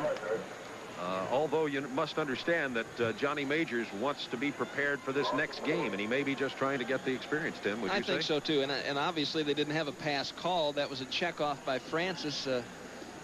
He wants to throw the ball. That's right. That's right. And he thought he saw something. Went to the pass. Here's Jim Asman, the Tennessee punter, punting in place of Bob Garman, who's out with a hamstring pull today. Asman's done a pretty good job. Hasn't had to come into any duty here at all until this moment in the second half. Kentucky coming after it, but Asman gets it away in pretty good shape. Penalty marker is down. Brian Williams. Well, Williams isn't through, is he? Good job on the return to the 31-yard line. Penalty markers are down at the point of reception, however. There's a 19-yard return. Brian Williams leads the SEC in punt returns with 11.2 yards per return. He's a defensive end for Kentucky. One of the few defensive ends in the history of the game who returned. Ineligible player, maybe too many on the field. Let's look at some scores while we sort out this penalty here. Ohio State and Michigan. Oh, what a war up there in Ann Arbor. 3-3 second quarter. Iowa State leading Oklahoma State 9-0 in the second quarter. That's a shocker. Really? Everybody talking about the outcome of that Oklahoma-Nebraska game, and Iowa State rearing their head. BYU and Utah tied first quarter. Winner of this bowl will go to the Independent. South Carolina leading Clemson 14-3 second quarter. Okay, right. I got some news for you, Bob. Okay. This telecast is authorized under the broadcasting rights granted by the Southeastern Conference and the Turner Broadcasting System. And any publication, rebroadcast, retransmission, or other use of the picture descriptions of the accounts of this game without the express written consent of the Southeastern Conference and Turner Broadcasting System Incorporated is prohibited. That was good. That was excellent. Pete Panuska with the carry. That's all I have to say about that. Thanks. 4 minutes remaining in the game. Tennessee 35, Kentucky nothing. Well, I tried to explain the entire analysis of the Kentucky defense earlier and made a slight error, so I guess I can't like your reading of my part of the job there. There's Johnny Majors, who may be on his way to the Sugar Bowl, and he's, as you mentioned earlier, a coach who seems to like the adversity that Tennessee has faced. I'm sure he wouldn't select it, but when it happens, he seems to gut down and go for it. Francis goes down. 55. Coming in to make the play is Scott Endress, sophomore from Louisville. And the clock running down. We have a good game coming up on many of these TNT stations tonight. Colorado State down playing Miami. Miami said to be the opponent for the SEC champion in the Sugar Bowl. And Tim, I don't know. Miami, I think they're ranked third right now in the country in UPI poll. They got a chance to win a national championship if the right things were to fall. I think so. It depends. If Nebraska beats Oklahoma, then I think the national championship will probably be decided on January 1st in Miami. But, you know, Penn State's got to play Pitt, and there's no love lost there. And speaking of Penn State. Yes. We were talking about their weak schedule. They really handed it to Notre Dame last week. They really did hand it to Notre Dame. And I think the reason probably is that they may have been motivated by your comments about the weak schedule. I think Penn State probably has more Catholics on their team than Notre Dame. I doubt that. 4th and 17, Tennessee from the 32-yard line. A lot of Italians on that Penn State team now. Well, it could be close. It could be close. You're right. Penn State and Pitt have a game that's this weekend. It'll be a night game. And I can tell those Catholic stories since I'm one, see? I'll let you handle that. Yeah, right. Let's, you know. We don't have a score in yet on that Ole Miss Mississippi State game, another SEC conference game that started at 1:30, 2:30 Eastern time. So we'll probably have a score for that in a little while. Started about 10 minutes ago in Jackson, the Egg Bowl, as they call it. LSU's at Notre Dame. We've shown you scores on that one. Those are the only SEC teams in action this weekend.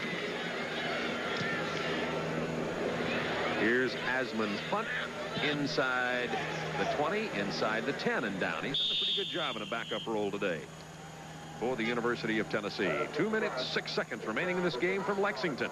Tennessee 35, Kentucky nothing. And Kentucky takes it over there. Their backs to the wall, and that's the way it's been most of the day. And there's the best example of how these Kentucky players feel, trailing 35-0. It's picked off by Chris White. Fumbled it again. He fumbled one of his interception returns last week. It's covered by Tennessee at the 6. Chris White with 9 interceptions on the year now. That'll lead the nation. He came into this game leading the nation. And Dooley's thrown the ball twice, and it's been picked off twice. Terry Brown last possession, and now Chris White this time. Straight zone. Dooley trying to hit a curl or hit a fade, just threw the ball, or the receiver ran the wrong route, and bango, the ball comes out. Burbage hits him from behind, but Tennessee has this possession. The record for Tennessee interceptions is 12. So Chris White is 3 away from that. The way he's been playing, that could happen.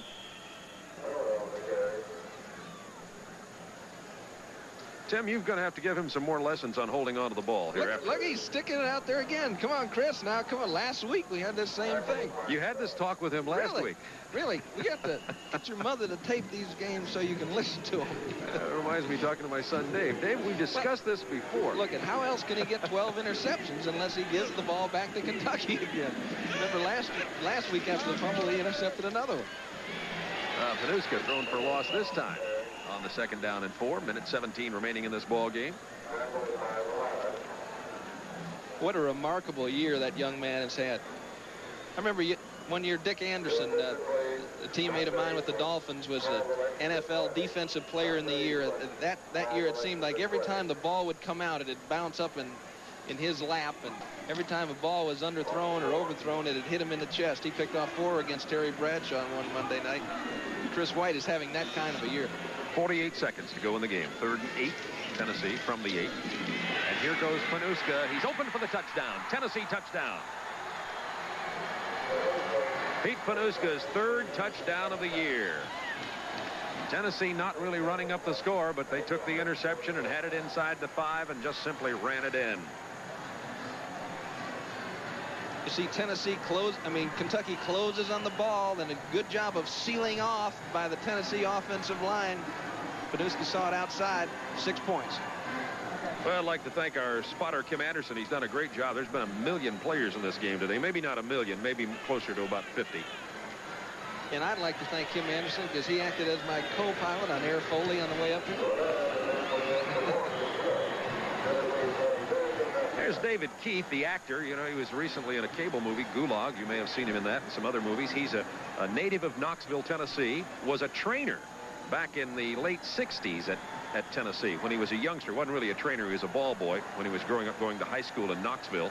And he travels. He just came back from Europe where he's making a movie and came in and traveled with the team today and hangs out on the sideline with the Volunteers. Wonder if Johnny makes them wear a coat and tie when they travel. I have a feeling he does, yes. Well, you can bet those folks are excited. Talking to all the coaches before the game, Zook and Bumpus and Harris, they were all concerned about this particular game. They knew how good this Kentucky team could be if they came to life. And they've got to feel real good about their players, how they've performed, and now they're on a roll. We call this the beer barrel game, and I just see down on the sideline the Tennessee cheerleaders over on the near sideline, now going down toward the end zone there to the right side of your screen, are carrying the beer barrel from the Kentucky side over to the Tennessee side. This beer barrel game started back in 1925. This is the 60th beer barrel game. It actually has ice water in it. It's what students say. The beer barrel polka. Another clever remark from our director, Ken Fouts, who's been all-American here today. Burbage with the kickoff return for Kentucky to the 12-yard line. 37 seconds remaining in this game. Again, thank our statistician, Alex Vergara, who's done a good job as usual, and booth manager, Nicky Nichols, been excellent today. Following the game, by the way, we're hoping to talk to Johnny Majors, and then after that, Georgia Tech's head football coach, Bill Curry, will be in our studios to talk to Craig Sager and Alec Hawkins. And Georgia Tech, the probable football opponent for Michigan State in the All-American Bowl, which we'll bring to you on many of these stations on New Year's Eve. And, of course, next Saturday night, Georgia Tech and Georgia from Atlanta on our prime time coverage on most of these stations. Now, Bill Allen, the quarterback for Kentucky. 33 seconds to go in the game. Completes the pass to number 23, Anthony Gardner, and he goes down at the 16-yard line. Well, I don't know who's going to stop Tennessee, Tim. It'll be a surprise to me if Vanderbilt can stop them, because they've really found their offense here in this second half today. Darrell Dickey has played very well, and that offensive line may be the stars of this game. They just really came together in the second half. They really did, and you once again have to credit the offensive coaches for kind of digesting the Kentucky defensive game plan and coming up with things that would be good against it. You see Ron Zook in front of Ron Zook's the defensive backfield coach in front of Johnny Majors. Kippy Brown.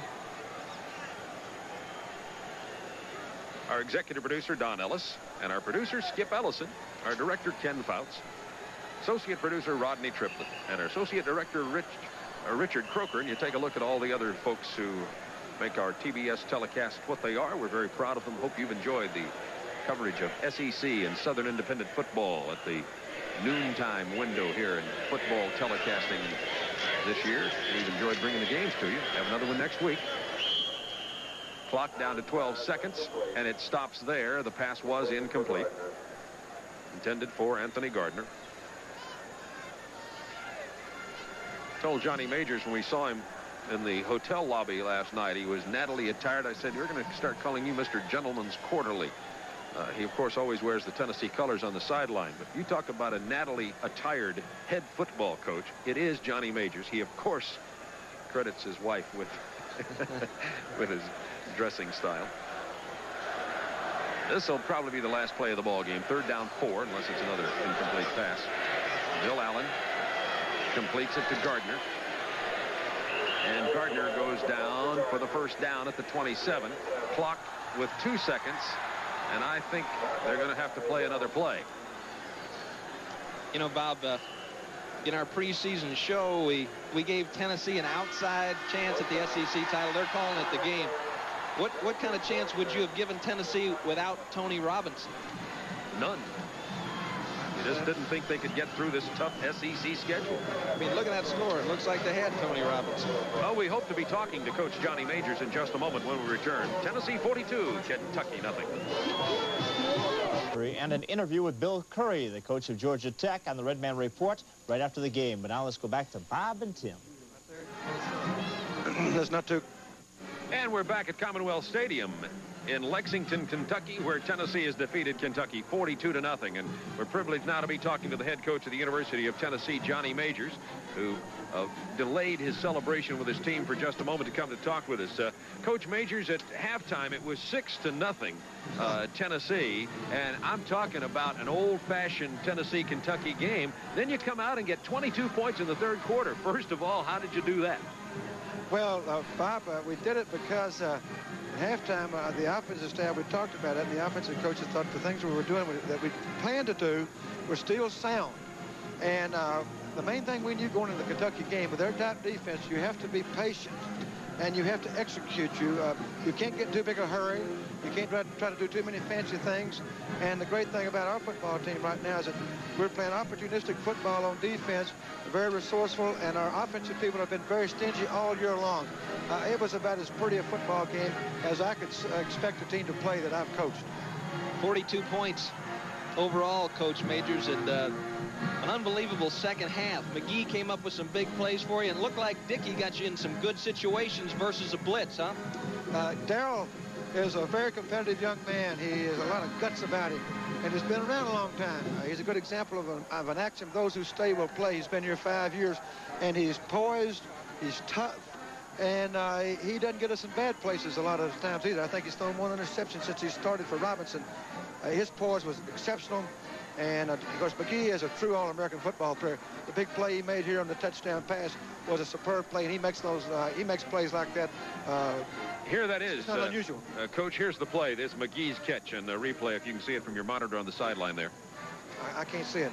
Well, we can just... I saw it enough out in the game, though. It was great. I love it. I guess you did. You saw 6 points of it, right? Oh, gosh, yeah. We needed it badly. 6 points at halftime was kind of a tight situation because it very, very rarely is that enough to win. But our defense would have won with it today, but I'm glad we got what we got. We talked to you yesterday about your 1976 Pittsburgh team that won the national championship. How do you compare the character of that team and the character of this Tennessee team? Well, there's certainly no way I could ever put that 76 team behind any football team I've ever been around. They had great ability. I think it's the most ability of any football team that this country's seen in 10 or 15 years. They had terrific character and pride, and we came losing 2 starting quarterbacks that year, but Kavanaugh came back for the last 3 critical games. This team was a little younger, not as talented overall with the physical people, but by gosh, I've never had a team that has come so far as this team has, and it's just gotten better each week. It's an interesting, most unique football team I've ever been around, I'll say that. I tell you one thing that's unique, having a guy there for 4 years that didn't really play too much, and all of a sudden he's got 9 interceptions, recovered fumble, blocked punts. Where's that guy been? I know you like him, but he just really kind of caught fire, honest to gosh. I think he maybe spent too much time on architecture. That's pretty tough studies. But he and Dale Jones are from the same high school, and both of them have made tremendous big plays. And I know you like to see those secondary players intercept passes like that, Tim. So do I. That's where I spend a lot of my time coaching. Of course, we're talking about Chris White, who had another interception today, 9. I think the UT record is 12, if I'm not mistaken, That's Coach true. Major. That's true. It's 12. So he's got an opportunity against Vanderbilt. You wouldn't mind seeing him tie or break that record next week, I'd love would to you? see him break it, because Vanderbilt is going to give us a chance to look at a lot of passes. They've done a terrific job with the passing game through the years, and they also played well against Kentucky. We've got to play awfully well next week to win this championship, and Vanderbilt has never been easy for Tennessee, regardless how they played before. Well, I don't think you'll hear as much talk anymore about Tennessee not being the best representative from the SEC because of the productivity that you folks have shown in the last 2 weeks on offense. I think that's where the doubts were, right? Yeah, well, we were a little conservative after Robinson got hurt in the first game against Georgia Tech, and we tied 6-6. Since that time, Darrell has got more confidence, and our team is rallied together. And I just have never been around a team, and I told him before the game today, I've never been around a team that was this unique, that just found a different way to win every Saturday, and I had strong convictions we were going to find another different way to do it today. I didn't have any idea it would be with such a wide margin. And our staff, the offensive and defensive staff, have done a great job of using the resources we have. I'll tell you that. They've done a great job. Coach Johnny Majors, congratulations on this win today. We've been following you right around with the Tennessee Volunteers, and we're not sure exactly what our SEC game will be next week, but it very well may be your game with Vanderbilt. At least Tim and I are getting used to seeing these players in orange. Well, we hope you're back. If you don't, we're still going to line up and play. Vanderbilt will be ready for us, and whether it's a cow pasture, backyard, or in Neyland Stadium, we're ready to play every Saturday. This group of people, I hope, will be ready for one more big one next week. Well, thanks for all the excitement you've offered us, and congratulations again. Thank you. Coach Johnny Majors, head coach of the University of Tennessee Volunteers, today big win over Kentucky, 42-0 with